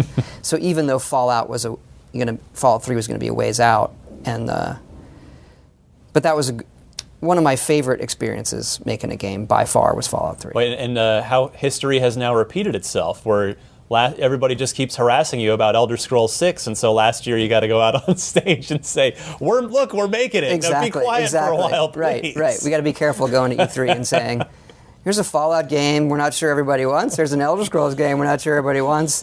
Might as well say, we're doing these other things as well that we're pretty sure you want from us. What was it about Fallout that had appealed to you? I take it you played the originals. Oh, I love it. It is just, I think that world is complete genius. And I think it's shown when you look at all the other post-apocalyptic stuff that's come out. Sure. That basic world that the guys at Interplay did, and because that's the answer. Why don't you just do your own post-apocalyptic world? And it would not be the same, right? The world there that got destroyed is really interesting, and you can't kind of shoplift that. So, a lot of people I won't make this a blanket statement, but in conversations with colleagues, friends, I've noticed a theme. Maybe it's just me, that people seem to, they really like your games, but they tend to genuinely, really prefer Elder Scrolls or Fallout. I don't meet a lot of people that are like, I just love both to death. Most people tend to be like, yeah, I like them both, but man, I'm an Elder Scrolls person. Or, do you find that? And do you have a favorite child of the two? I do not have a favorite child. I like going between them. They have different tones, so it's nice to spend time in each one.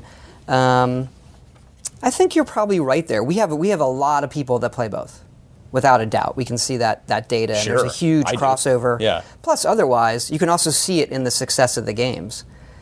Fallout 3 would not have been the Fallout 3 the way it was without Oblivion, right? So Fallout 3, in some ways, is the follow-up from us to Oblivion. Yeah. And then Skyrim wouldn't have been what it was without Fallout 3 and Fallout 4. Okay, I don't need to do them all. But I agree with you that when I do meet people, they definitely, I play them both, but I love this one. Yeah. I really love this world, or I love this world. And they have very different tones. So it's understandable. Do you think it is the tone that people tend to gravitate a little, maybe one way or the other? Definitely. I think when you spend time in these games, you think about who you'd really be in that world and whether you want to make that your home. Yeah. And some people get excited by, what would I do after the world's destroyed? And where would I find the humanity in that? And then a fantasy world has opportunities in a different way. And so, I completely understand it. I never try to convince people of the other. Fallout 3, the one thing we got posted a lot was, some people would say, well, I do find it very depressing. So I don't. People would say, okay, why didn't it stick with you? Like, it gets kind of dark. And I think that's why I'm in the Elder Scrolls campus, because your games are about living somewhere else. I like living in a medieval high fantasy setting. And it's a lot more bleak to live in a post-apocalyptic. It can be bleak, but that's coming into Fallout 4. That was one of the themes. How do we make this your home? Yeah. You know, that's where you're into building things and stuff like that. How important is it to the creative health of your team to, I know you said you kind of will flow people back and forth, but generally speaking, you know, you're kind of focusing on Elder Scrolls or Fallout and now Starfield, which we'll talk about, but how important has that been over the years to the creative health of your team rather than, you know, you see studios on other franchises that are just at work on the same thing year in and year out?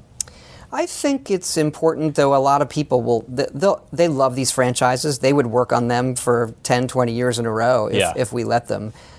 It's more about not having a game every other year or every year where they feel like, oh, we have a release. They do feel like, okay, we can take our time and do something unique with this each time. So you think it's interesting. You think it's more about not wearing out the fans than wearing out the developers.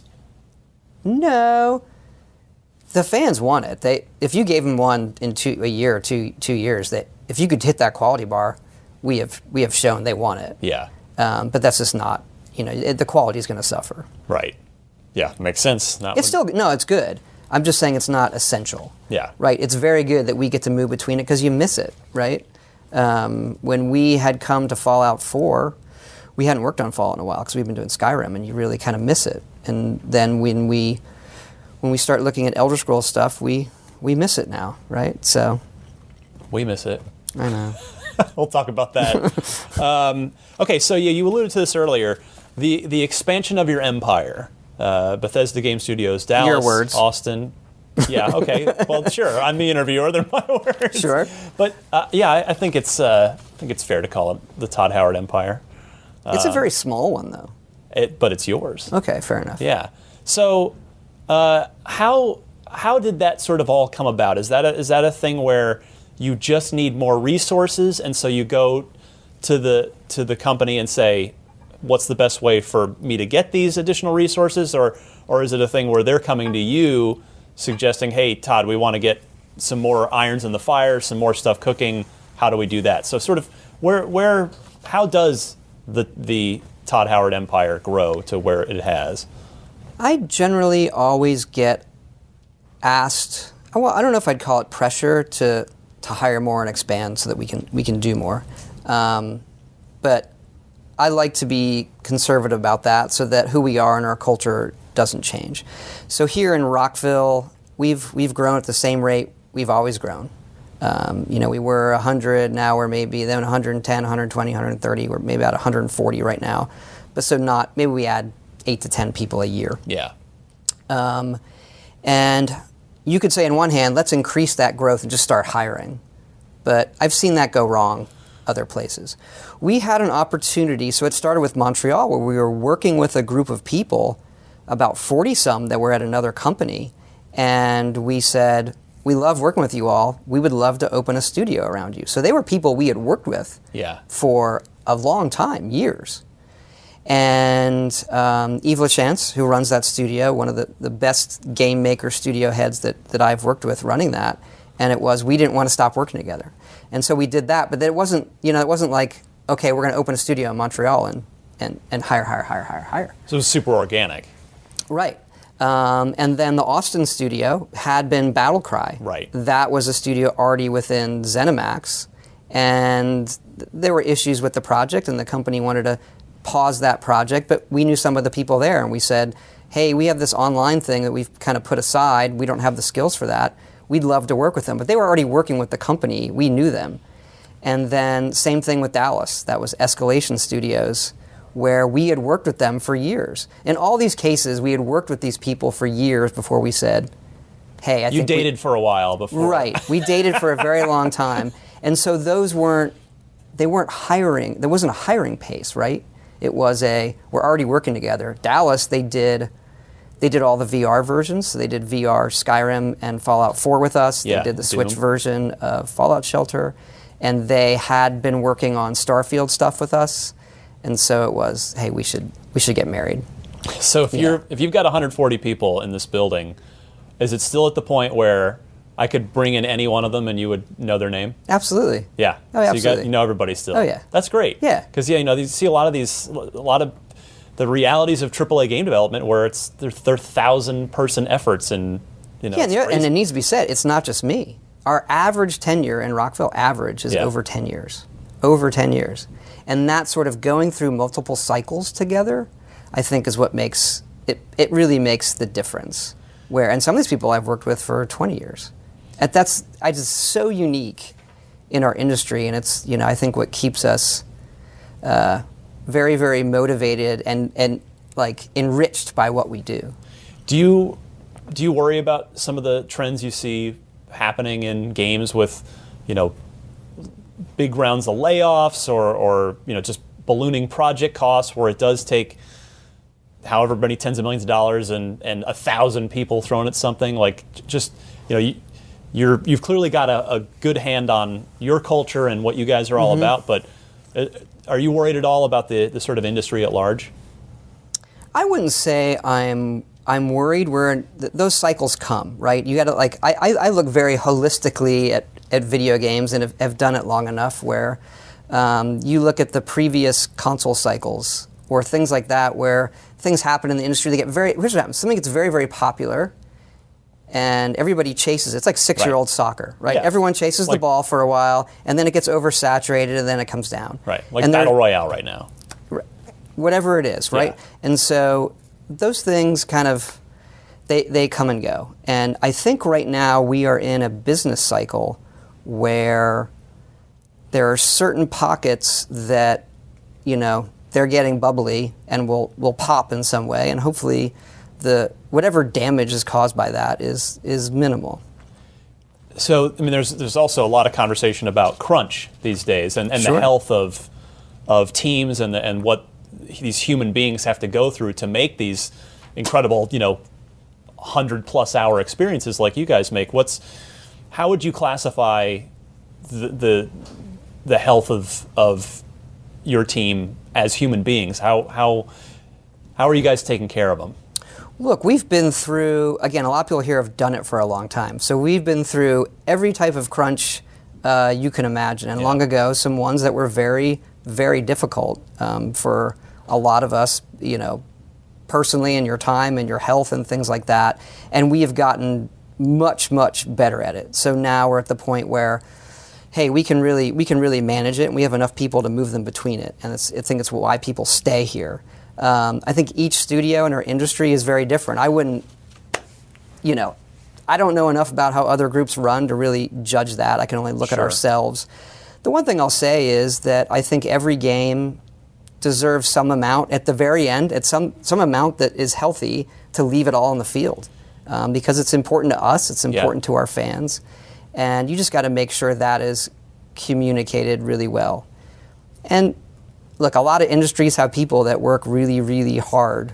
The difference in games, when people ask about it, that I sort of tell them is, sometimes in a game, there's a lot of R&D effort. You could say, we're just going to crunch. We're going to spend 10 to 12 hours a day, and that could end up being meaningless, right? Well, that didn't work. And you start doing that for weeks on end, that's where it really weighs on you. So that's actually the part that, outside of the hours, that you have to manage. So if as you read the reports, some of the great work like Jason Schreier's done and sort of shining a light on some of this stuff, do you read those and feel good about what Bethesda and ZeniMax are doing, or do you read any of that and maybe say, oh, okay, well maybe I should take a closer look at who we are and what we're doing? We're always looking at it here, so I don't, reading something about someone else, it doesn't change how we're doing things. Yeah. I feel that we've done really well with it, but there are times where we haven't, and we try to catch ourselves very quickly on those. Yeah. Fallout 76 is a big fall game, not under your personal, this team here at Rockville's. There was a lot of people here involved in it, yeah. It was Austin. The Austin team were they the kind of... The Austin studio, the whole studio in Austin's working on it. I think they've done a really incredible job, but there's a lot of people here in Rockville and in Dallas and in Montreal. Everybody. That was a lot of people. So that project certainly at launch was simply just not super well received, critically certainly. Do you have an idea of how it's going to land, or were you caught off guard by the launch of that game? We knew we were going to have a lot of bumps. That's a difficult development. A lot of new systems and things like that. Hey, we're going to go try this new thing. And anytime you're going to do something new like that, you know you're going to have your bumps. You know that a lot of people might say, that's not the game we want from you. But we still want to be somebody who's trying new things. And that was a very difficult development on that game to get it where it was. And we were ready for, a lot of those difficulties ended up on the screen, and we knew, hey, look, this is not the type of game that people are used to from us, and we're going to get some criticism on it. Yeah. And a lot of that very well-deserved criticism. Because you'd been on quite the hot Las Vegas type of winning streak. Sure. You personally, like a Todd Howard, your Sure. name on something. So that was. But we knew that going into this. We knew it's not that, right? Yeah. You would say, look, this isn't a game. Even from the beginning, this is not going to be high Metacritic game. That's not what this is, given what it is. But we felt strongly this is a game we want to play. This is something we really want to do. And all of the games like this, whether it's us or somebody else, you can go back and look at them. There's a period once you launch. It's not how you launch. It's what it becomes. And can't be prouder of the team that's worked on it. They've worked tirelessly, and it's really turned around. It's a fabulous game and an incredible community around it. How do you is there a strategy for kind of getting over that, shaking the reputation that it got at launch and kind of winning people back over? I think, there's no strategy other than just keep making the game better. And people who play it, and they'll come back. And by the way, it's been very popular, right? So It was a huge release for us. The community around it's really, really strong. Obviously, it got a lot of criticism and stories, and we see all that. And it's not, you don't want to read that, but it is what it is. And again, we deserved a lot of that. So it's just working the issues. Like, hey, what do the consumers want? What do we want? How do we get there? This is a very long tale for us in this game, and there's some awesome stuff coming this year that I think people are going to see at E3 and be hopefully very excited. Over the course of your career, have you been a guy that's read reviews? Oh yeah. Yeah? I read them all. So you got to read the good and the bad ones, Absolutely. right? I read all the comments, and look, I've experienced it all, right? We've had the games that hit the high 90s and win all the games of the years, and we have the ones that don't as well, and that kind of comes with the territory. I think it's part of the job to read all of that, and whereas I don't always like the grammar or adjectives they use, I think the intent is always, even like a very mean-spirited comment from a fan, I think the intent behind that is actually well-meaning. Yeah, there can be a kernel they love these games. Yeah. And they're super important to them, and they're important to us. So I think you have to dig into that and say, okay, where could we have done better? Yeah. So on that note, like if you knew going into 76 that it was maybe gonna be a little bumpy, what when it actually comes out and you see the real world feedback and reaction to it, and what have you learned from 76? Well, the main takeaway we had was you got to let it bake with a large live audience for longer than we did. There's just certain things you can never see until it's running 24/7 for a number of months. So, if there's one thing that we could have, I think I would have done differently, is find a way to let at scale people be playing the game 24/7 before you say, everybody in, here you go, pay us. So if for instance, if you wish you'd launched that into Steam Early Access, or Xbox Game Preview, and or something like that, or things. Okay, you're a Fallout 4 player, we're going to let you in the beta for free for this period of time. Yeah, things like that I think would have made a world of difference in how the game hit on day one. But it still probably would have had some issues, but we would have had a better look at what they were. Right. Do you think 76 has had any lasting sort of damage to Bethesda's reputation or Fallout's reputation? I'm sure it's had some. It would be naive to say it's had zero, right? But I think if people come to the game now and see what's going on there, I think they'll be surprised. I'm really, really proud of what everybody's done in the game, and because I know where it's going, I think we're definitely long-term believers in what's going to be happening with that game, but more so us engaging with the people who play our games every day. And so it was partly that for me, which is if you look at a Skyrim and Fallout 4, those things, the amount of people that play those games still is... I mean, you can look it up on this. It's staggering. Yeah. Millions and millions of people every month playing those games, and we have no touch point with them. Right? It's just like, we ship the game, we do some mod stuff, but here you go. And so 76 was also, we need to learn how to be engaging and being able to update and see what players are doing and like be more engaged in that experience than zero, right? So it's got to be, I don't know how much time you spend sort of looking outward at things, but it's got to be reassuring when you see a No Man's Sky or a Sea of Thieves, some of these other similar kind of service-based games that have that did launch poorly in some capacity or another, but have over time through many an update like come back to a place where they're now very well regarded and very well liked. But more than that, it's actually all of them. Right, yeah, I won't go through the list, but you could take most popular online games and go back to day zero, and they're going to go through their problems. And you're seeing that kind of across the industry. Yeah. That was the part we knew. I have to say, that's the part we knew going in. No matter what we do, we're going to have some problems, and we need to make sure we're ready to continue that momentum from before release, right through it. Yeah. Our own Elder Scrolls Online. That's true. That's a good one. That's a good one. It's in our own company, right? So they helped us on this game. They gave us a lot of vision as to like, here's how things are going to go. They've helped us post-release. And so our own company has been through that where ESO, the launch, wasn't a well-received game. Right. And that team did incredible work. And you look at ESO now, it's one of the most played MMOs across every platform. It's incredible. Yeah, an 8-figure million player base. So that's just within our company. Yeah. So, yeah. Fallout New Vegas, super well liked. Yeah. Very beloved over the years. Was there ever any thought to doing another Fallout game with Obsidian? Obviously, they're owned by Microsoft now, but did that ever go anywhere? I wouldn't say there were conversations. Look, love those guys. Fergus is one of one of the great people in the industry, and we've always had a great relationship with them.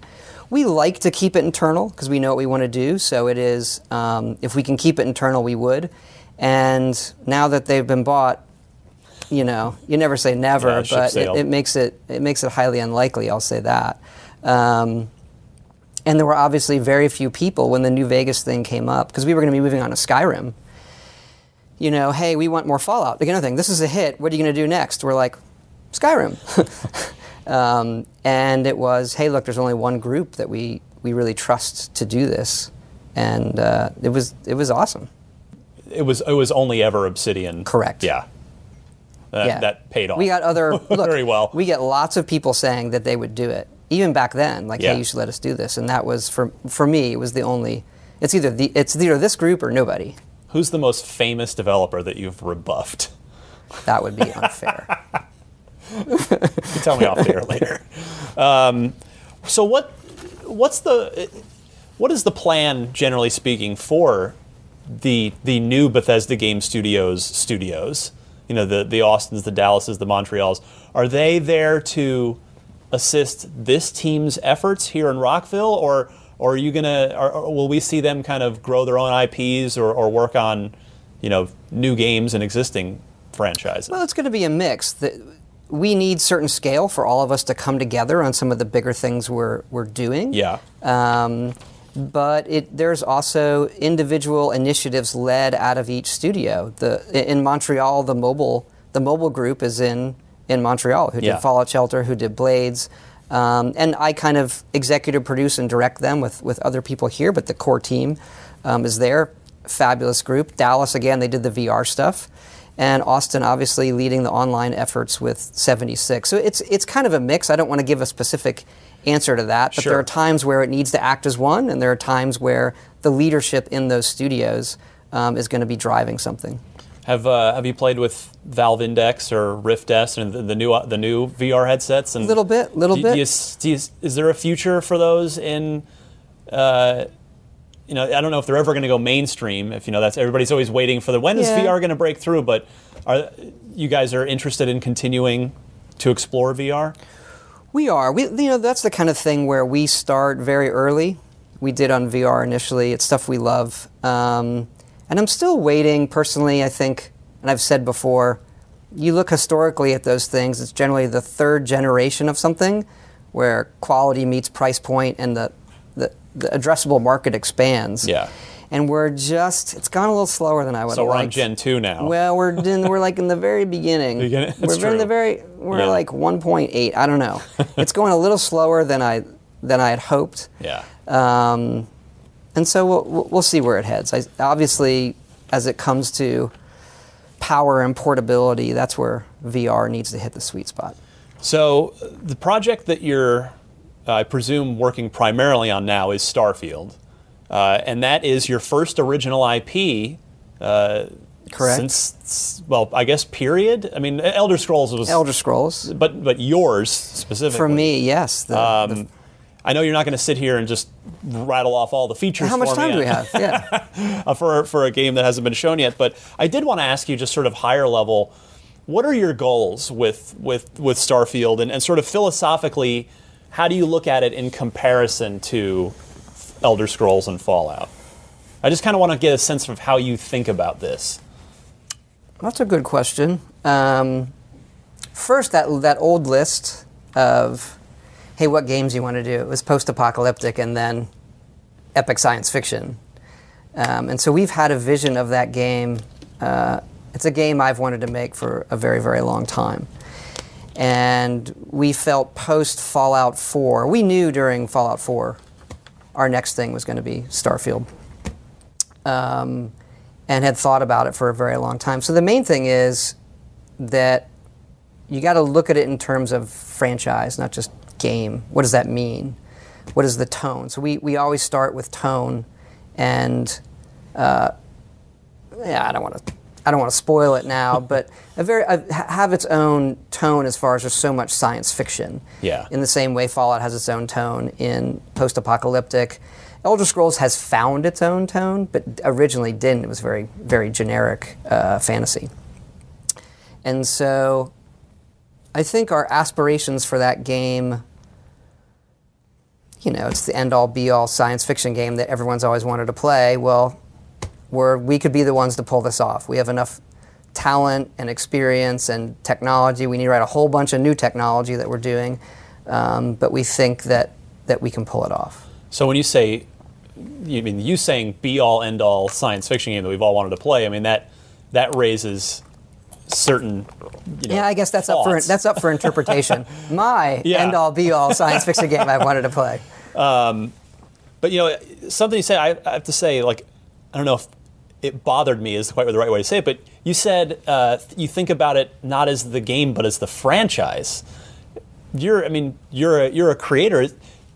Isn't that's almost sounds like more of a business way of thinking about it. Don't you think about the game and then Sure, if it happens to organically become a franchise? Sorry, I'd say better. The world it's in is better to say. Okay. You could do a game and that just feels like, well, that world wasn't fully fleshed out. That wasn't like, the Fallout is very fleshed out now, even in its initial genesis. Right. So that's really what I mean. You have to think about it. World building, not like 6 games. Yeah, no, we have not planned. No, we have not planned past this game. Yeah, sorry, probably poorly said, or IP or whatever label you want to put on it. That it needs to be as fully fleshed out as to, how far in the future is it? What happened in all those years in between? What is the technology level? What do they eat? Where do they go? What do they know? How do they communicate? What are the races or places or people or creatures or this or that and why? That's really what I mean. Like, okay. And have it be its own thing as opposed to that's Star Trek or that's Star Wars. Or so somebody looks at it and says, that's Starfield. Yeah. You can look at Fallout and say, that's Fallout. Well, unlike so with Fallout, you just got done saying yourself, you've kind of inspired a whole wave of post-apocalyptic games that have followed and since Fallout 3 shipped. But with Starfield, it's sort of the opposite. We've got no shortage of science fiction video games out there. So are you playing other sci-fi games? Are you reading sci-fi books? Sort of how are you to get yourself in a mindset for where this is going? How are you preparing Well, first yourself? of all, it's a project we've already worked on for, what year is this? 2019. Okay, so we're 3.5 years in. Yeah. We started before that, so it's, we look at all of it. I don't want to really answer that because then, we look at this one. Right. I get it. But we look at it all, and again, that for us is having it be unique because there is so much science fiction. So I would like to dodge all these questions. Well, that's yeah. How am I doing? You've been. You can't see the leather binding here. He can't get out of the chair. But no. So effectively you have a vision for what the sci-fi game you've always wanted to play, and that's what you're going for here. Yes, and it's not just that the tone of the world; it's the game flow and the things you can do. Are you going to tell me about the tone at all? No. No. Well, with the teaser we put out, teases the tone. Yeah. Fair enough. I don't know. When are we going to see more of it? Next E3? Everyone should be very patient. That's fair. Yeah. I will say this. I like when you really see the game to when it's out is as short as possible. Yeah. As short as people will let me. I mean, with Fallout 4, you guys, again, inspired a lot of other publishers to kind of go that same route of, we're going to announce it and then ship it 6 months later. 5 months, yeah. 5 months. Yeah, that was as short as I was told anyone would allow me to do. You would go shorter if you could? Oh, yeah. Well, maybe, I'm trying to think what's perfect right now. Maybe a week just to get people excited. Right. To have those moments of, I saw it, there's some trailers, percolates in your mind, and they're... So you would rather just not even... Don't hold me to that, Yeah. all right? Because you should just cut that. You'd rather just not even... I mean, you're going to put me out of business doing that stuff. Really? Yeah. No. You do this, you're fine. Well, I do. Yeah, I guess so. Okay. I'll figure out a way. I don't know. I think Anyway. shorter is better. Yeah. I think people see something. Like, when have you seen a trailer or a demo and said, I'd like to wait? Well, I don't think it's that. I get where you're coming from, though. I think more it's... There's a people- retail aspect to that Yeah. where, the retail channel needs to know, and the earlier they know, the earlier they can prepare, the earlier they can leak it, all of that stuff. Yeah. So, What's up, Walmart Canada? yeah, so it's not just them. Would you rather games pivot to be more like film in that regard and just like, hey, here's a trailer, maybe 6 months out, and then maybe a second trailer, and Well, then film we're has gotten out? very different, right? Film has started to tease it really early.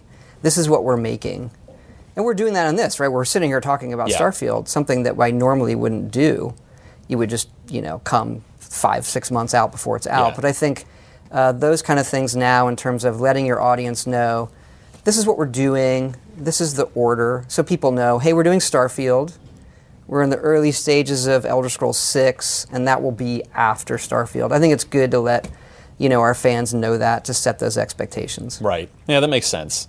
On that note, so as I said, and you kind of were starting to, I could see you doing the math in your head to see if fact check me, but it seems like we're probably going to go a decade between major Elder Scrolls releases, between 5 and 6. I think everyone should be very patient. And that's like, what are the sort of pros and cons of letting that series sit dormant for that long? Because there are good and bad things, I'm sure. Absolutely. Well, first of all, Elder Scrolls Online is hugely, hugely popular. And the team doing that at ZeniMax Online is fabulous. So it's not that we're not feeding high-quality Elder Scrolls to people. No, but I know. you yourself that I know. a lot of your fans don't want to play with other people in the Elder Scrolls world. They want to just go off in their own. Not just that. I think they want a certain type of experience that is very... it's what we've done. Where the world and the things around you can pick up this water bottle, you can do X, Y, and Z. Yeah. Things that we love. The gap in between is obviously going to be long. It already is. And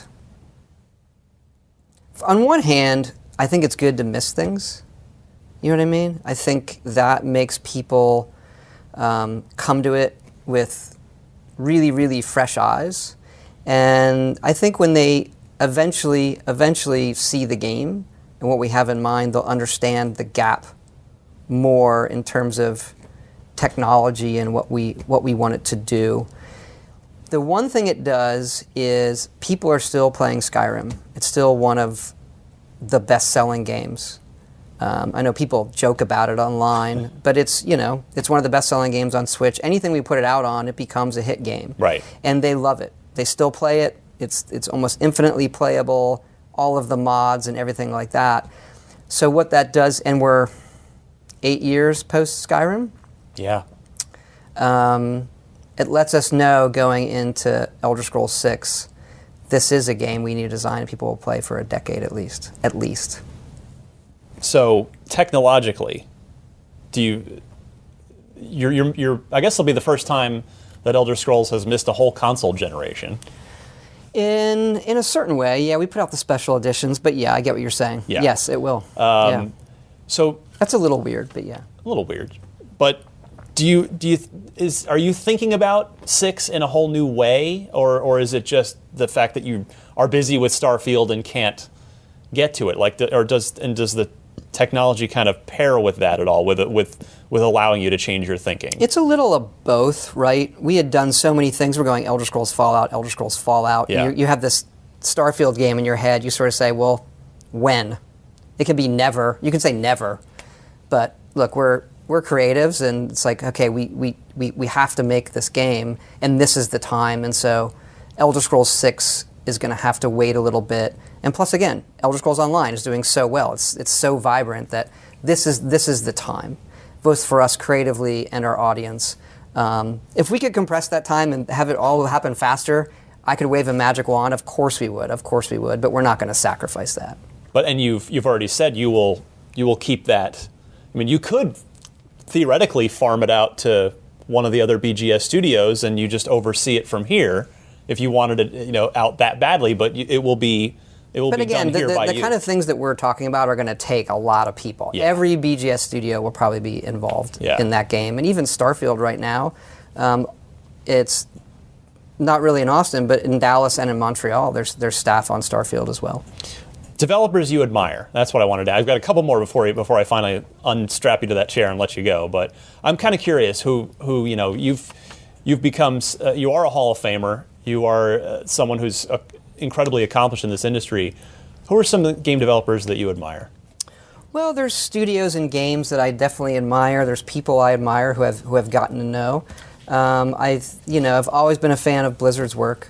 I love the way they go about things, and I just have played their games endlessly. Rockstar, obviously, the work that they've done. And are they an inspiration at all in the sense of what you said earlier about letting Elder Scrolls sit for a while?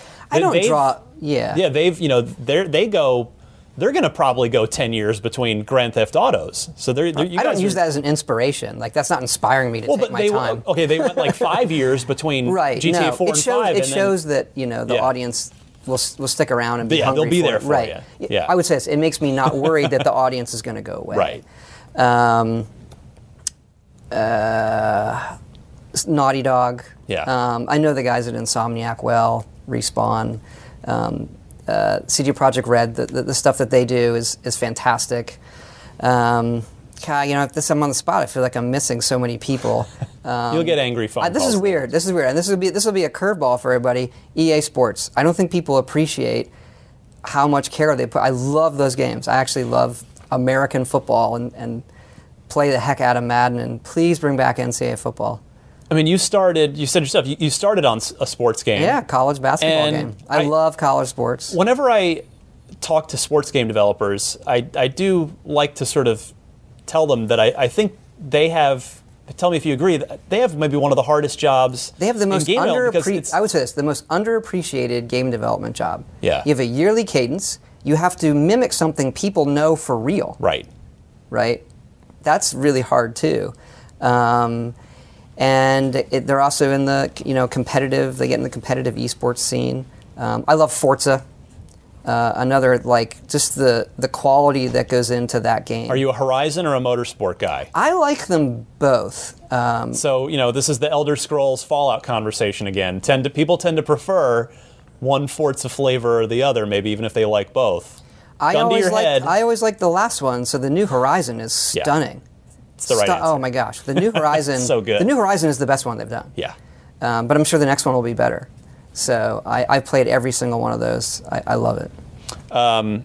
So you've been here your entire career. Yes. That is rare these days in absolutely any line of work. Right. Even professional athletes, they change teams, and it's certainly rare in game development too. I mean, it's just not a thing we see very often. At any point, were you ever tempted to go off and start your own studio, or did anyone ever get close to luring you away at any point? I have to think about it. No. I mean, during the period before Morrowind, it was, this might not go well. I may need to do something else. Yeah. Right. Fortunately, it went well. But that wouldn't be from my decision. I don't like the company. It was, this might not exist. Right. And then, obviously, you're forced to look for a job. But no, I've been incredibly lucky. This is the only building I've worked in. Right? I've been driving this building for 25 years. Yeah. Literally, I've spent more time in these worlds than anything in my life. Family, so it becomes a part of you on a very deep level, but it's also deeply fulfilling. And so. Well, on that note, the last question I have for you before I let you go, do you think about what the next 10 years of your career looks like, and do you ever think about retirement? I mean, you're still a young guy, but you've also been here for 25 years. So do you kind of think about ever hanging it up and just going off to a desert island somewhere, or what's only when projects are done. Yeah. You want to take a break. I actually took a good long break after Fallout 4. I'd been doing it for so long, and that gave me a good perspective on, hey, look, I want to do this for as long as humanly possible, but I do need to do some things differently so that I don't drive myself into the ground. And what's a good long break mean to you? Is that a week or is that a month? Or I took a 3-month sabbatical. Nice. Yeah, something I desperately needed, but it gave me great assurance that the other leadership here, they're very, very good at what they do. They've been doing it a long time, so it's not just for me. Again, not just me here. I speak for everybody who does this, and myself and others want to do it for as long as possible, and find a way to do that in the right ways. And the industry changes, so how do you move with that? So I don't think about retirement, but I do think about it in terms of, it's not just me. It's a lot of other people here with a lot of great ideas who can do a lot of great things, and part of my job is making sure that those voices are heard as well, and those ideas come up, and that they feel fulfilled. You on board with this cloud gaming thing? The new, so you think Stadia is going to be a big part of the future? What? I think all of that is going to be a big part of the future. Yeah. Right? I think you look at every other kind of entertainment medium, whatever, whether it's linear, movies, television, music, they all eventually head in that direction. So I don't think it's a matter of if, it's a matter of when most people start playing that way. And then I got to ask too, on the same note, circumventing the NDAs you've probably already signed, since we're probably going to get 2 Todd Howard Bethesda Game Studios games on the next generation of consoles, what do you want out of those? What do you hope to see from them, sort of technically speaking? They're all, how to not break NDAs. You're really good at this. You know how to ask, I've been doing this a long time. They're doing the right things. They are all. I get you are to be confident in the direction that these platform holders are heading in. Absolutely. That's one of the big benefits of my position is I get to see stuff really early. Yeah. Got to see this. One of the first people ever to see the Switch, and that was, I can say, that's one of the best hardware demos I have ever seen. What did they show you? I can't say, but the way they did it was really great. And because you hadn't really seen the device or Sure. what is Nintendo doing? Yeah. and it's so uniquely them. We fell in love initially, right away, and that's why we've been a big supporter of the Switch. But the things everybody is doing are, in my mind, no one is screwing up at the starting line, which some people have done before. Yeah, are there going to be any, or have there been any spec upgrade parties here recently? I think over whatever's going on. I think Sony released a little bit of their loading streaming stuff. Yeah, they talked about that with Wired, with the SSD. I don't that's want cool for what you guys do, right? When you're constantly streaming a giant open game world. Yeah, I don't know if they released. I got to catch myself not to talk about it. Everybody's like they're focused on the right things. Yeah. And in particular, it helps the kind of games that we make tremendously. Yeah, and so you said no obvious stumbles out of the starting gate this go around for anybody. In my opinion, from a technical perspective. I think everybody has learned their lessons in some good ways and some hard ways, and they are very, very thoughtful about their audience and the developers. And so I think my view of it is it's going to be awesome across the board. Not just the systems, but kind of the business models. That gaming is finally reaching the point that linear entertainment is, movies, television, all of that. Yeah. Where you're going to have games that are big tent poles that people can buy for $60. That's kind of like going to the theater. You're going to have games you can play in a subscription service. You're going to have ones you can download on your phone. You're going to have ones that you can play and maybe they're ad supported. And I think that's really, really healthy for the industry, not just obviously the players who want to consume it, but the developers who say, I just want to make an adventure game for this budget, that there's an audience for that. And my worry before was, hey, will all of that go away? Right. There was a pocket in television a while ago where before the subscription services come, where it was all going to crappy reality television. True. Because that's where the audience and the money break was. But now you look at that kind of form where there's great dramatic television and series, and you got your tent pole theater things that are doing well, and so I see that coming for games where everybody can have an avenue for, here's what I want to make, and I can find some success.